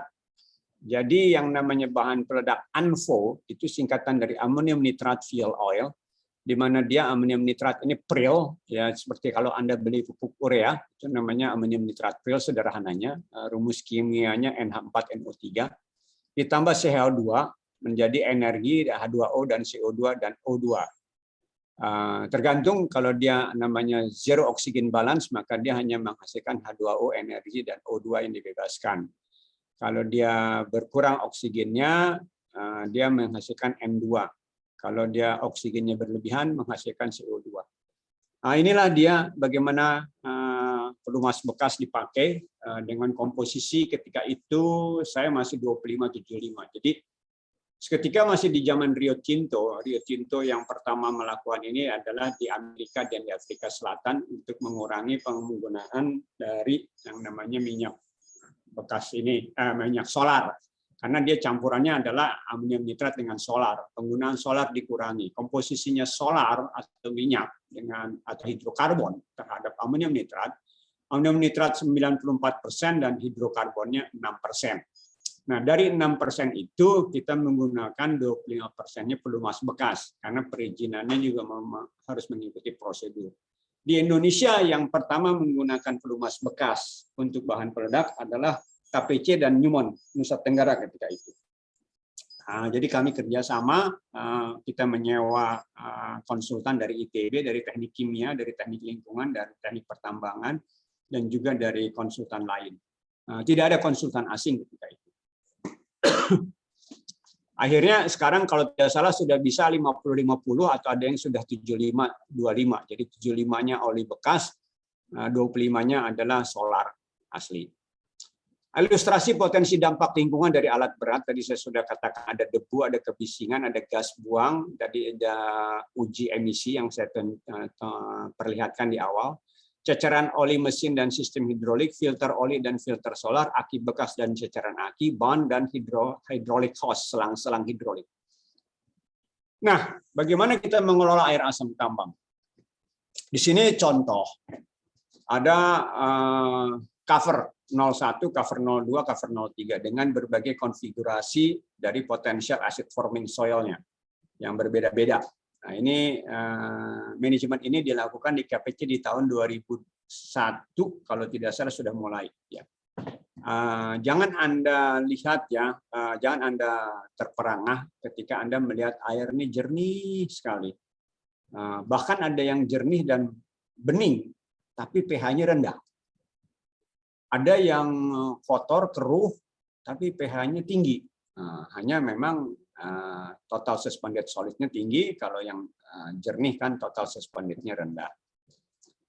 Nah, bagaimana kita lakukan proses pembibitan untuk melakukan penanaman hutan kembali? Tentunya kita harus melihat, seperti contoh di bawah, ada 67 spesies di KPC, 33 diantaranya A-nya sayang hilang, diambil dari hutan sekitar, dari 33 spesies lokal, 9 spesies adalah jenis yang ini saya tidak biasa menyebutnya, dan 15 spesies buah. Nah, ini dalam rangka untuk menghidupkan masyarakat lokal, maka nursery ini di beberapa tambang dikontrakkan kepada masyarakat. Jadi tidak dikelola lagi oleh perusahaan, walaupun kontrolnya dari perusahaan dan manajemen sistemnya dari perusahaan, tetapi yang mengelola masyarakat. Sehingga masyarakat itu dibayar untuk ini dan kita membeli kepada mereka dan kita buat kontrak untuk jangka waktu tertentu sehingga masyarakat juga bisa hidup dan masyarakat pun tergugah untuk selalu memperhatikan masalah lingkungan khususnya mengenai pohon-pohonan. Ini contoh yang menarik di Adaro karena batuan penutupnya Adaro itu banyak pasirnya sehingga untuk revegetasi sulit. Maka ada sekelompok akademisi dari, kalau tidak salah nih, mungkin saya lupa, dari Gajah Mada dan dari Udayana, kemudian dari IPB, untuk merekomendasi memelihara sapi Adaro. Dan air kencingnya ditampung dan dicampur dengan reagen-reagen lainnya, dan disemprotkanlah sehingga yang tadinya susah tumbuh menjadi mudah tumbuh, dan Anda lihat ini. Dan ini menjadi bau pesing kalau istilah saya, dan banyak lalar. Saya masih ingat dahulu kantor kalau saya datang itu dekat sini dan bau dan banyak lalar, lalu akhirnya keputusan manajemen mereka pindahkan kantornya, tetapi ini menjadi lebih baik sekali. Dan ini contoh yang sangat baik, dan ini tidak saja di Adaro sekarang dilakukan, di beberapa perusahaan tambang di Indonesia juga sudah mengadopsi cara ini. Ini salah satu kumpulan gambar yang saya peroleh dari KPC. Jadi ketika kita sudah menambang, kita kembalikan lagi material yang sudah kita gali penutupnya, maksud saya topsoil dan overburden yang kita bisa kembalikan, topsoil, lalu kita lakukan hydroseeding, water cover crop, ini contohnya. Kemudian setelah sekian lama muncullah dia, ada juga tanaman seperti ini. Tanaman seperti ini, gambar ini yang ada nanas, ini bukan di KPC, ini di Freeport, di dataran rendahnya Freeport. Bagus sekali. Jadi beberapa lahan, berapa luas digunakan untuk pertanian, beberapa lahan untuk kembali ke hutan kembali, dan beberapa kepada jenis hutan produksi. Ini contoh yang tadi saya ambil gambarnya, cuplikan dari sini, bagaimana kita melakukan proses rehabilitasi. Ini kalau Anda lihat Oktober 2001, jadi ini 10 tahun yang lalu ya. 10 tahun. 20 tahun yang silam. Jadi tidak bisa saya duga ternyata saya sudah hampir 20 tahun meninggalkan Sangatta. Oktober 2001, Januari 2002, Maret 2002, September 2002, April 2003. Ini harus diambil fotonya dari spot yang sama dengan sudut yang sama agar kita bisa melihat sequence-nya. Ini perlu kesabaran. Dan kami di setiap unit memastikan juga ada foto dari mulai asli, rusak, sampai dikembalikan. Nah, ini adalah sebetulnya bukan pegawai KPC, ini masyarakat lokal yang buruh harian, bukan dikontrak secara perusahaan, tapi buruh harian yang terlibat ini. Jadi penanaman ini oleh manusia ya, ini hydros ini. Sehingga masyarakat mendapat kerja terus. Ini pemantauan biodiversity, bagaimana akhirnya ini ada buah-buahan bisa hidup, kemudian mengambil contoh ini kodok, ini binatang, ini ketinggian pohon. Ini bukan bohongan ya, gambar beneran. Ini lab di KPC. Waktu itu ada tenaga ahli masih di dalam Rio Tinto ketika itu, tapi bagaimana kita melakukan pemeriksaan tentang kesehatan ikan, karena terus terang saja ini saya alami, ada pengaduan dari sebuah kelompok masyarakat bahwa keramba mereka mati semua akibat di Sungai Sangatta menjadi beracun. Dia minta ganti rugi sekian M lah ketika itu. Nah, lalu saya mengundanglah para ilmuwan dari Universitas Muala Warman, dari ITB, dari IPB, satu lagi dari mana saya lupa, datanglah memeriksa benar tidaknya itu. Akhirnya, make it short, mereka melakukan penipuan, tapi keputusan kami ketika itu ya sudahlah, kita ganti rugilah kerambanya sama ikannya yang dia beli, untuk tadinya dia minta berapa kali lipat. Nah, ini saya bayar saja, kita putuskan untuk dibayar ongkos dia pakai untuk membeli bahan dan keramba. Udah itu aja. Tapi selebih dari itu tidak ada, karena mereka juga tidak mau dibawa ke pengadilan, karena kalau ke pengadilan mereka juga menjadi sulit. Nah, ini adalah contoh pengelolaan air permukaan. Jadi air-air itu ditampung di sedimentation pond, dan lumpurnya disedot dan dipindahkan dengan alat ini.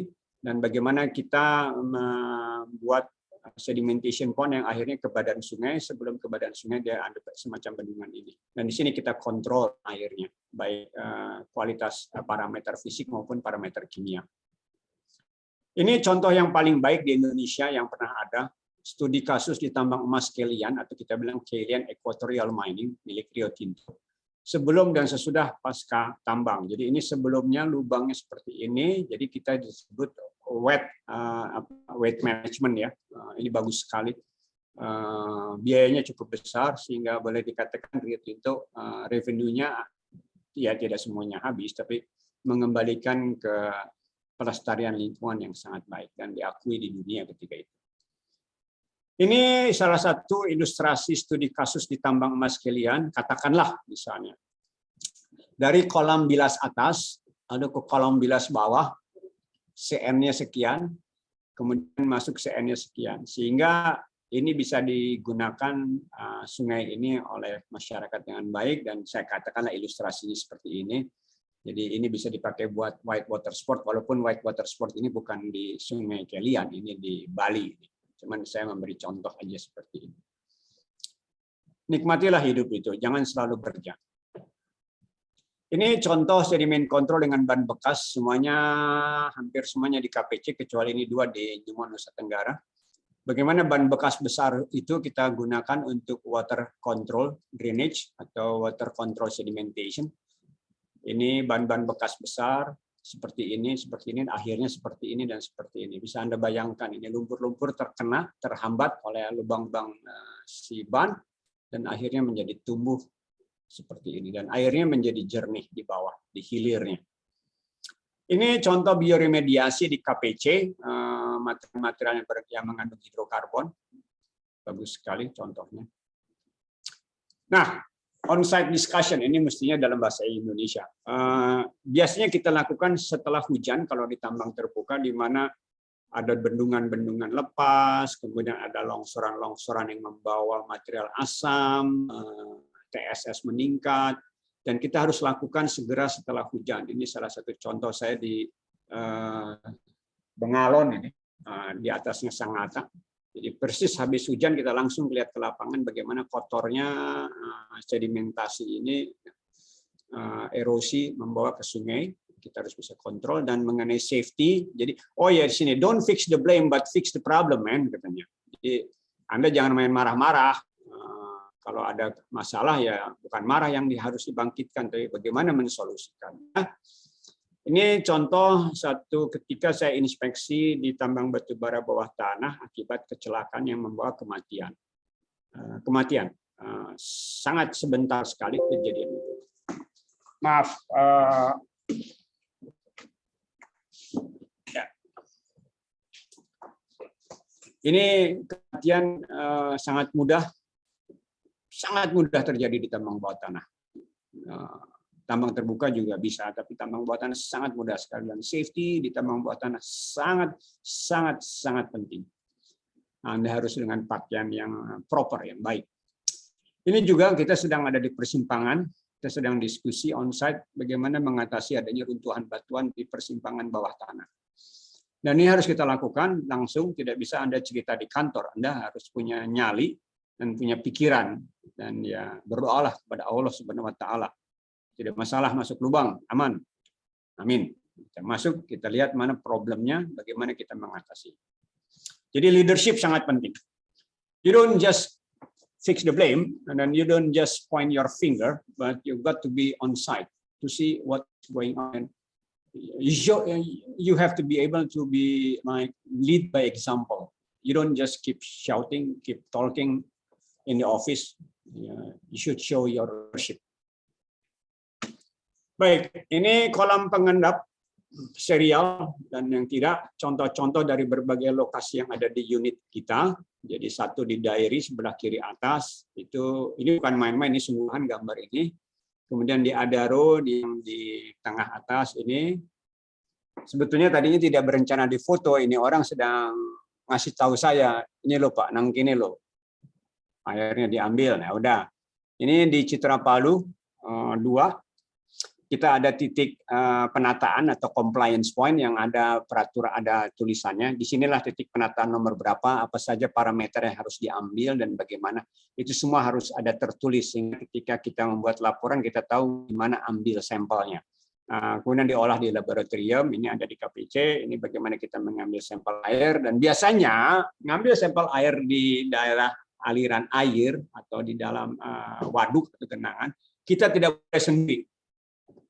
Secara safety itu tidak boleh, karena bila mana terjadi sesuatu kita tenggelam dan sebagainya, maka ada orang lain yang bisa menolong. Bahkan sesungguhnya bila mana itu di tempatnya agak dalam, Anda harus dilengkapi dengan life vest. Ya. Dan ada yang bisa Anda lakukan langsung on-site untuk pemeriksaannya, ada juga tidak. Ini adalah pemeriksaan air kualitas air di sumur masyarakat.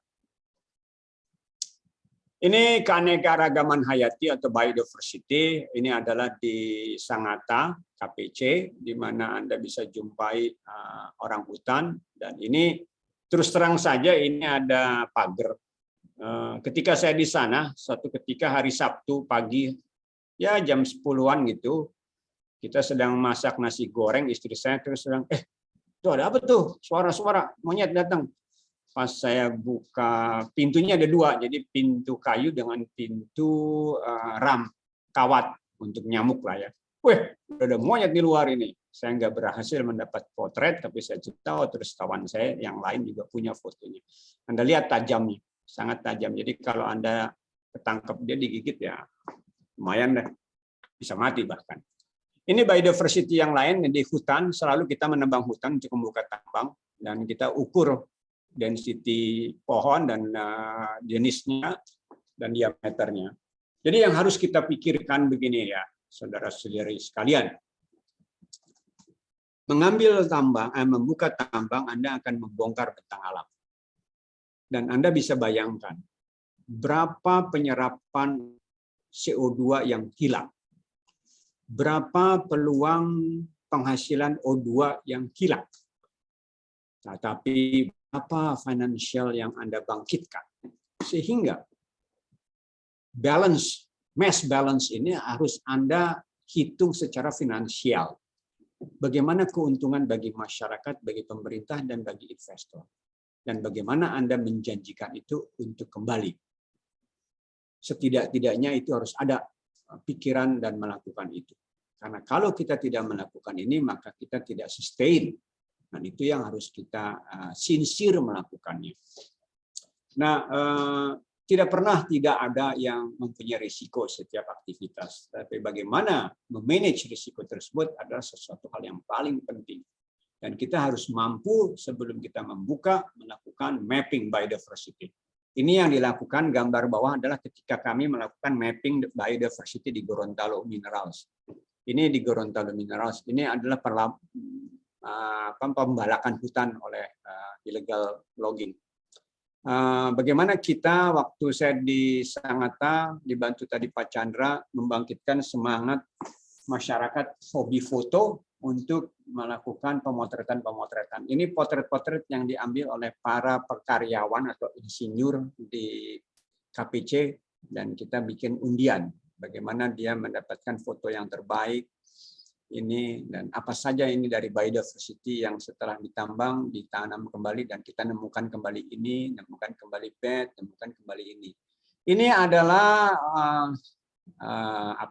monyet bangkui lah kalau istilah saya, ada di Dairi Prima Mineral dan bahkan beberapa tahun silam saya jalan ke sana juga ketika kita habis eksplorasi ada yang memvideo saya dari belakang dan ketika saya turun itu ada suara bangkui ini karena kita melewati daerah dia. Ya, betapa menyenangkannya itu dan kita harus pastikan ketika kita selesai itu kembali lagi, jangan kita abaikan itu ya. Dan tugas kalian dari teknik lingkungan adalah untuk mengingatkan geologis dan mining engineer serta metallurgis untuk kembalikan sedapat mungkin habitat ini ke aslinya, tapi tidak 100%. Tidak akan pernah ada yang kembali 100%, tapi Anda harus ada balance di situ, yang saya sebut mass balance. Baiklah, di tambang kami tidak hanya menambang, tapi kami juga melakukan rekreasi. Tadi foto ini sudah ada, ini salah satu foto di Sangatta di Taman Kutai Nasional, yang ketika itu saya selalu membawa para engineers jalan-jalan. Jadi kalau Anda lihat di sini ada berapa orang? 1, 2, 3, 4, 5, 6, 7, 8, 9. Semuanya masih ada. Dan dari ini kalau nggak salah anak sipil, ini anak tambang, ini anak mesin, ini anak tambang, ini anak tambang, ini anak lingkungan, anak kalau nggak salah apa saya lupa, ini saya tambang. Ini perjalanan di Gorontalo, jadi Anda nikmati dengan motor seperti ini, kita rekreasi dengan ini karyawan BRM, sedang saya ajak ke tebing keraton di Bandung, di Tahura. Tidak melalui jalur normal, jalur yang abnormal. Ya, saya juga dengan istri saya tidak saja harus bekerja, kita harus menikmati apa yang kita dapatkan secara materi, maka kita enjoy your life. Dan jangan bohongi diri Anda sendiri ya. Terima kasih dan penghargaan kepada panitia ini atas kesempatan yang diberikan untuk membagi pengalaman. Semua material yang berada di dalam presentasi ini didapat dan dikumpulkan oleh saya dari berbagai sumber dan beberapa di antaranya merupakan hasil riset penulis para sahabat akademik di Laboratorium Geomekanika dan Perawatan Tambang, di mana saya sebetulnya di jurusan tambang tadinya adalah di laboratorium ini, serta beberapa kolega di beberapa perguruan tinggi lainnya dan praktisi tambang yang bekerja di perusahaan tambang di Indonesia dan luar negeri. Di Indonesia KPC, Arutmin, Adaro, PT Freeport Indonesia, Newmont Nusa Tenggara, sekarang PT Aman, Rio Tinto, dan lainnya. Terima kasih. Wassalamualaikum warahmatullahi wabarakatuh. Sekiranya ada pertanyaan, silakan.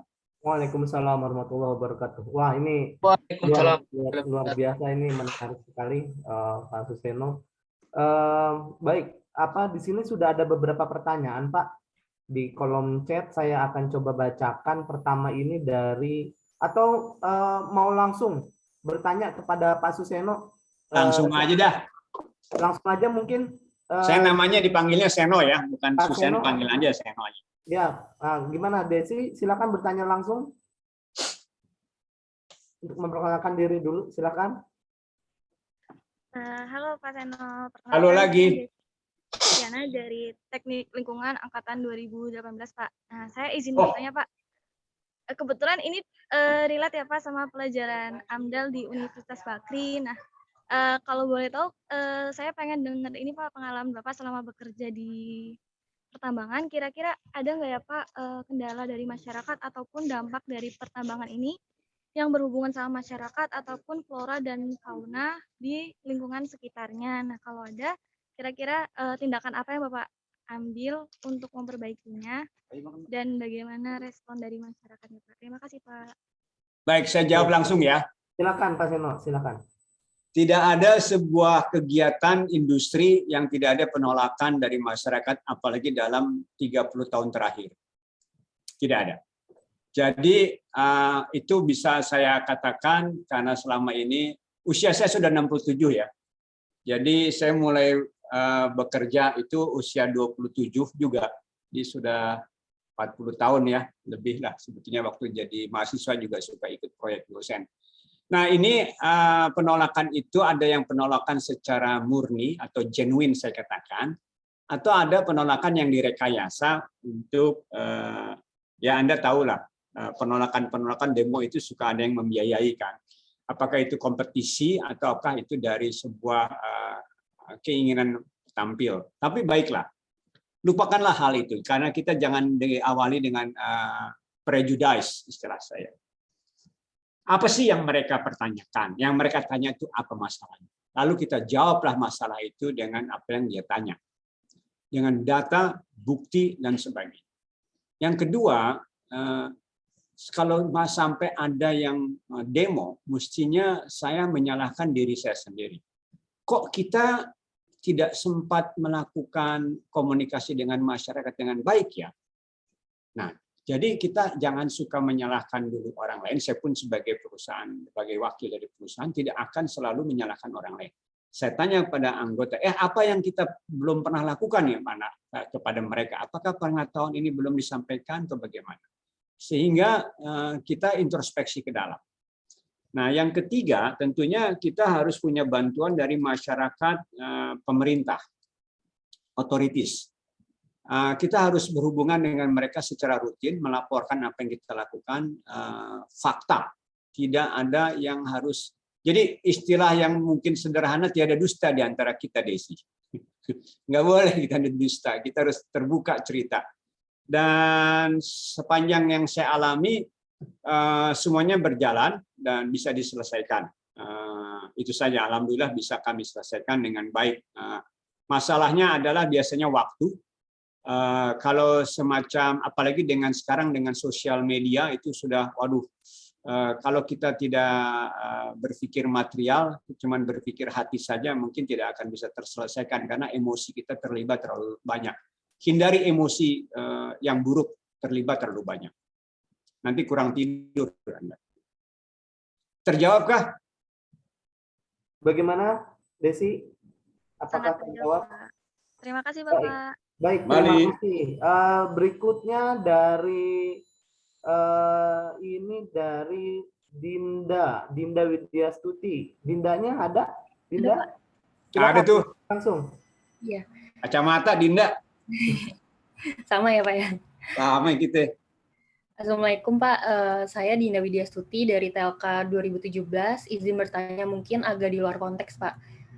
Bagaimana menurut Bapak agar kegiatan kontrak karya PT Citra Palu Mineral atau PT dari Prima Mineral itu yang merupakan perusahaan di bawah BRN dapat melakukan kegiatan pertambangan yang memenuhi kaidah perlindungan lingkungan nantinya?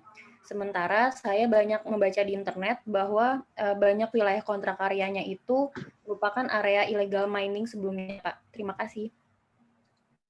Baik, pertama Citra Palu Mineral. Citra Palu Mineral dulu itu dimiliki oleh PT Rio Tinto. Kebetulan saya pernah bekerja di situ sebelum bergabung dengan Bakri. pertama saya ke sana itu 2005 November kalau tidak salah dengan seorang karib saya geologi satu angkatan. Jadi kami di ITB namanya Fortuga ya. Angkatan Fortuga kalau pernah dengar itu. Nah, dia geologis, saya tambang. Lalu kita jalanlah ke sana. Kita mencari prospek yang sudah sesuai dengan laporan. Nah, dalam perjalanan pulang kita menyusuri sungai.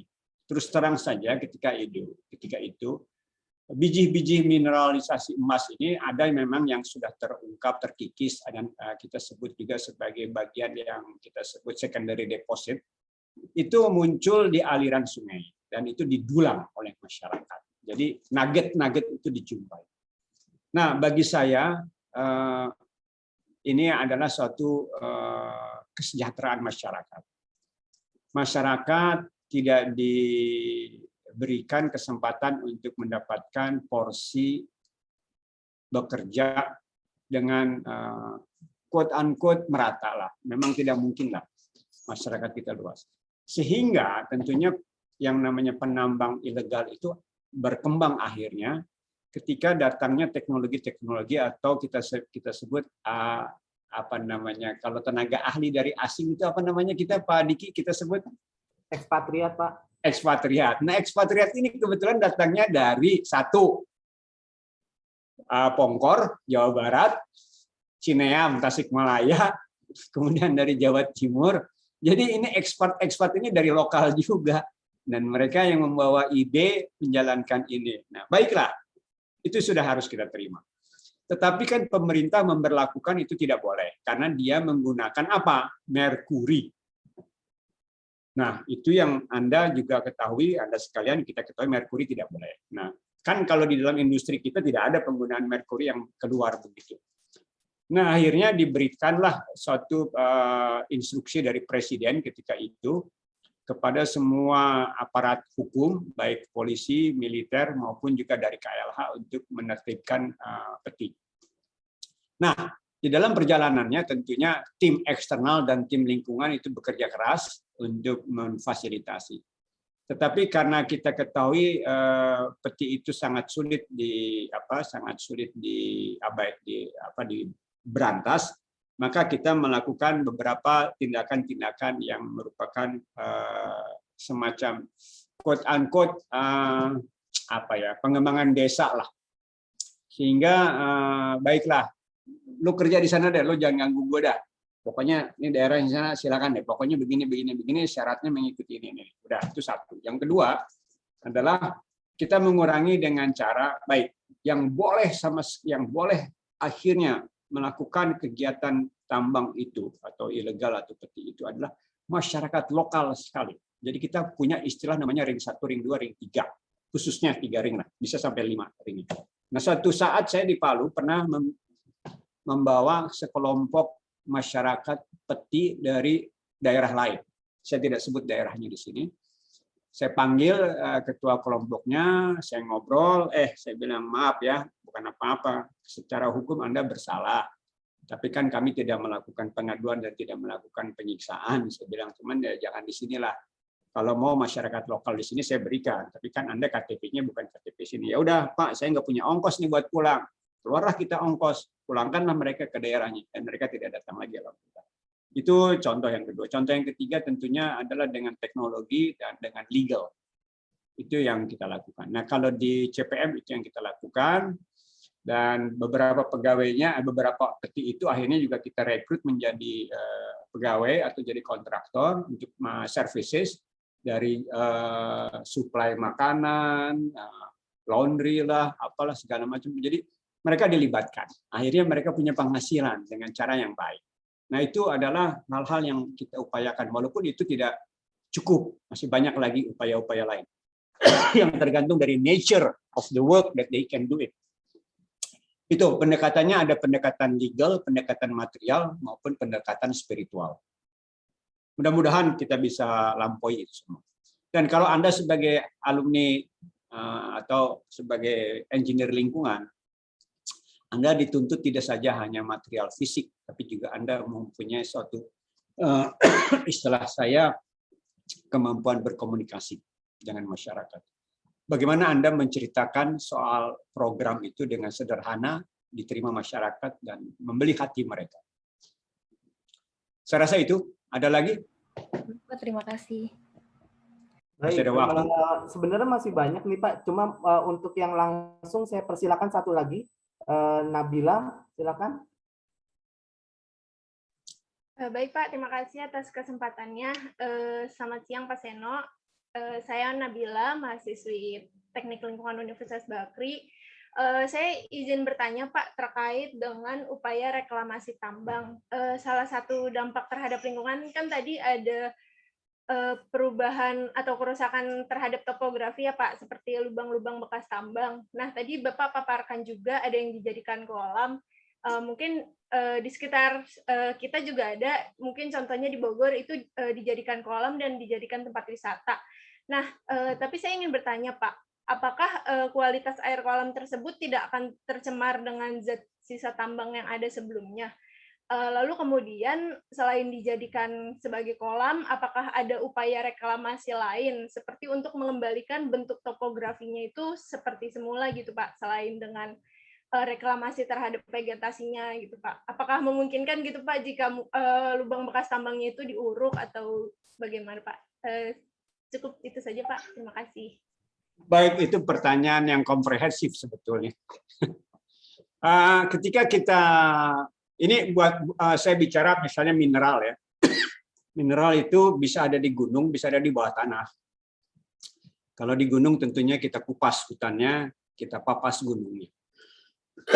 Kita pindah di dalam menambang itu ada 3 material yang kita akan jumpai secara fisik di permukaan.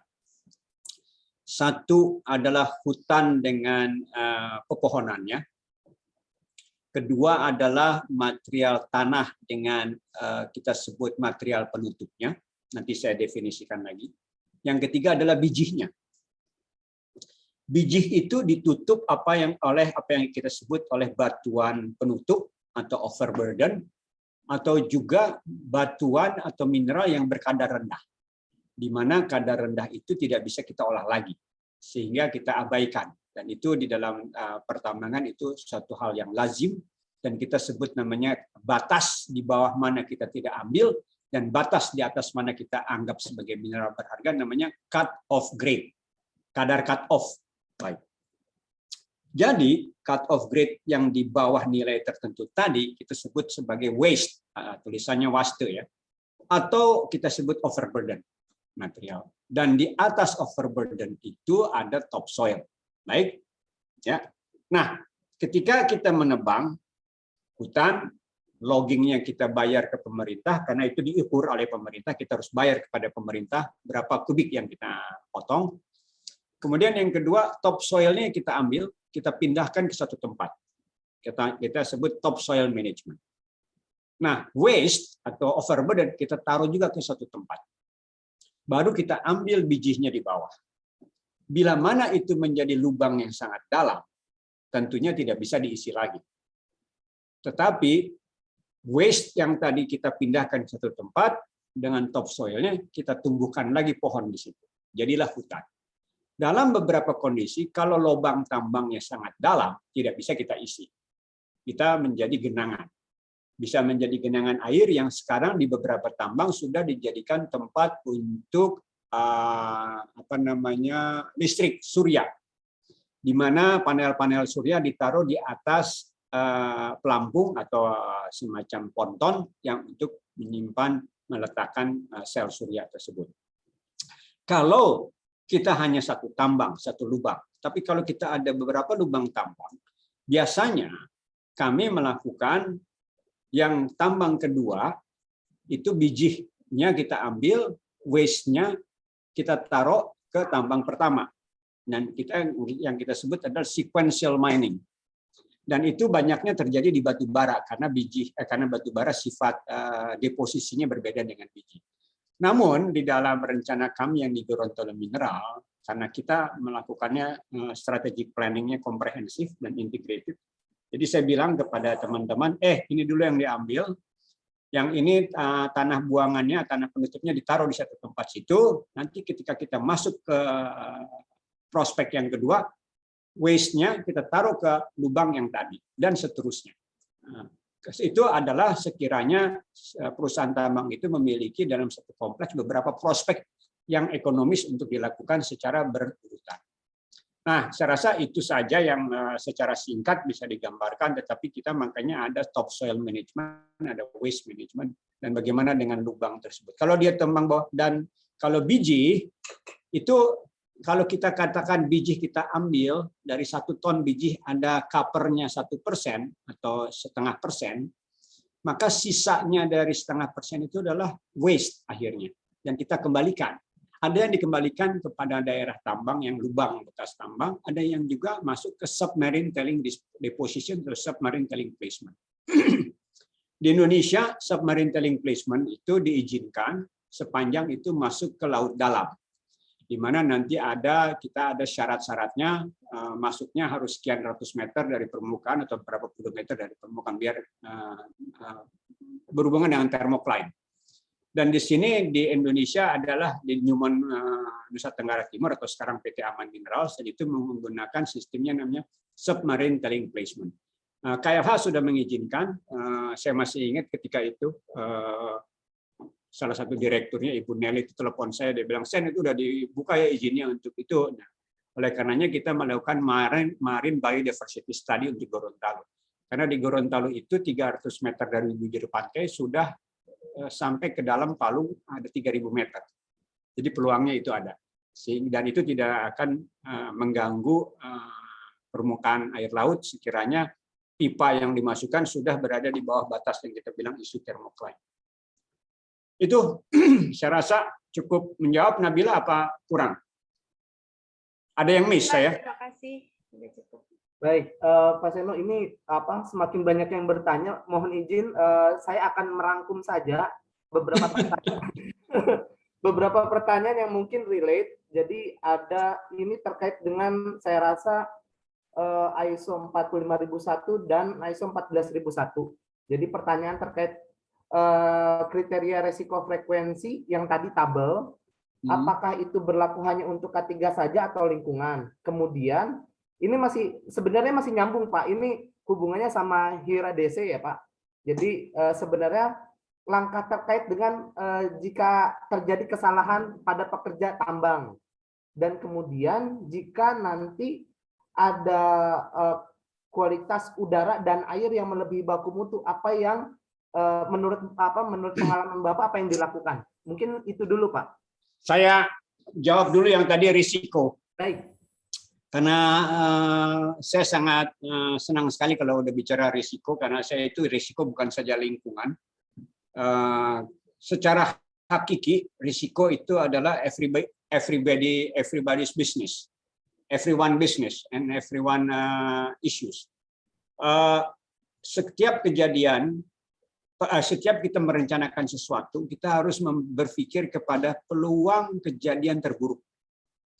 Dan berapa sering peluang kejadian terburuk, dan bagaimana kita akan mengelola risiko itu sampai kita menjadikan kejadian itu manageable risk, dari mulai kecelakaan atau K3, lingkungan, financial, dan sebagainya. Contohnya, saya punya proyek tambang ini, dan kalau saya gagal dalam mendapatkan FS feasibility study dan AMDAL diterima dalam waktu yang saya targetkan, maka potensial gain yang saya akan dapatkan menjadi hilang, kan? Katakan ini dalam konstruksi 2 tahun, persiapan 1 tahun, produksi ramping up 1 tahun. Jadi katakan 4 tahun kemudian saya sudah bisa menghasilkan uang sekian banyak dalam bertahap. Dengan mundurnya ini, maka potensial gain itu menjadi berkurang. Nah, ini kan sebuah risiko. Bagaimana memanage risiko ini? Oh, ada di mana kesalahan kita? Oh, apakah laporan ini tidak lengkap? Kenapa tidak lengkap? Apa yang membuat tidak lengkap? Apakah studinya, apakah pekerjanya, atau ada environment lingkungan kerja lainnya? Nah, jadi yang namanya risk itu adalah perkalian antara probability dan dampak. Nah, ini yang harus kita manage semuanya, dan saya sangat sering bercerita soal ini karena ini menyangkut potensial loss. Walaupun itu lingkungan, Tapi itu akhirnya potensial gain dari perusahaan untuk sustain hidup dengan menghasilkan uang. Itu kemudian yang ISO 14001 saya rasa itu adalah sebuah standar ya. Sungguhnya standar itu kan universal ya, di mana-mana ada, dan itu harus kita ikuti, mengikuti aturan yang kita hidup di mana kita ya berada.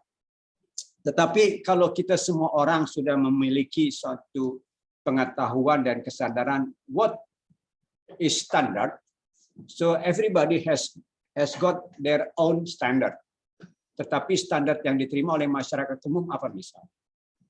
Itu yang umum. Nah, kemudian menjadi ISO 14001 itu dibuat standar di mana kalau orang ngomong standarnya ini begini ya, di belahan dunia lainnya sama pendapatnya. Jadi, tetapi yang detail saya tidak bisa jawab, nanti Pak Guntur akan mengajarkan ini dalam 3 minggu berturut-turut dari staf kami di Citra Palu. Kualitas air tadi disebut, ini satu contoh yang menarik yang saya pernah alami ketika saya di Sangatta. Karena ketika itu saya pernah di Rio Tinto, jadi di Rio Tinto itu, Rio Tinto itu is public listed company di basicnya Australia dan Inggris.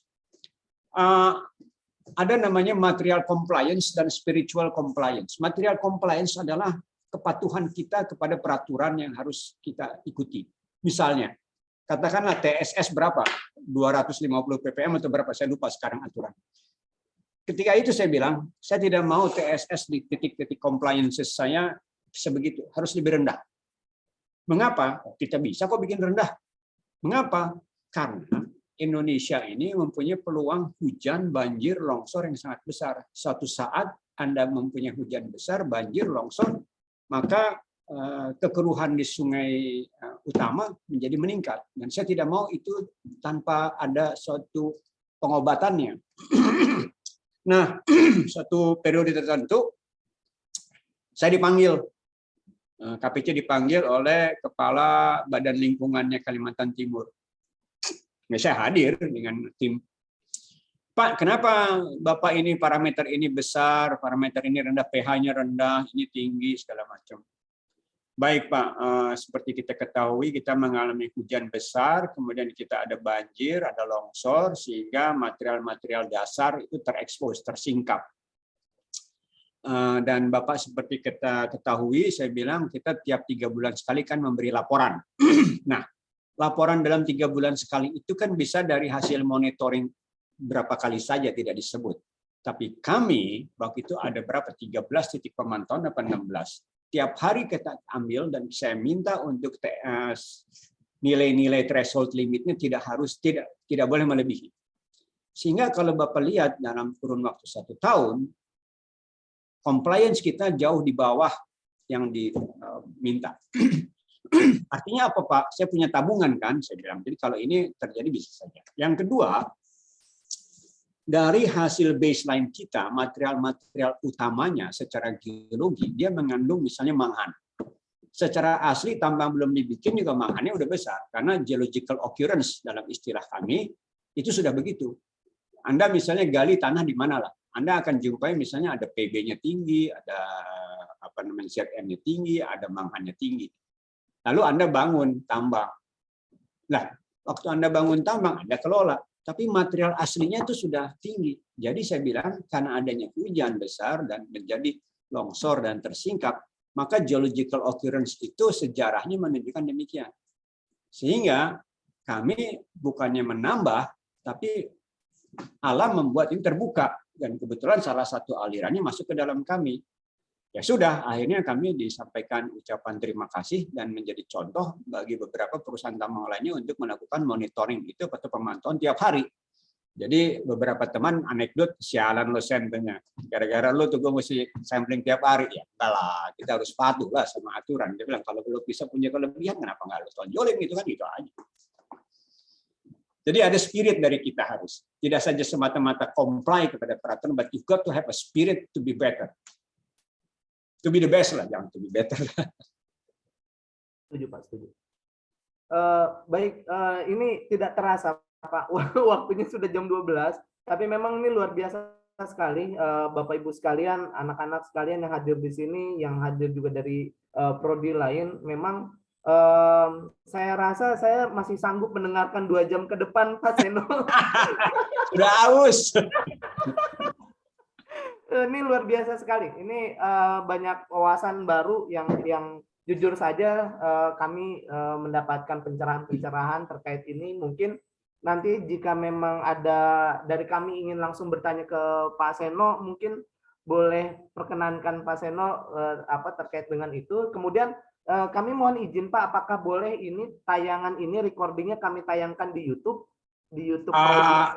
Saya harus tanya dulu kepada tim legal saya dan gitu. tim investor relation. Tapi tadi saya sudah bicara dengan tim investor relation.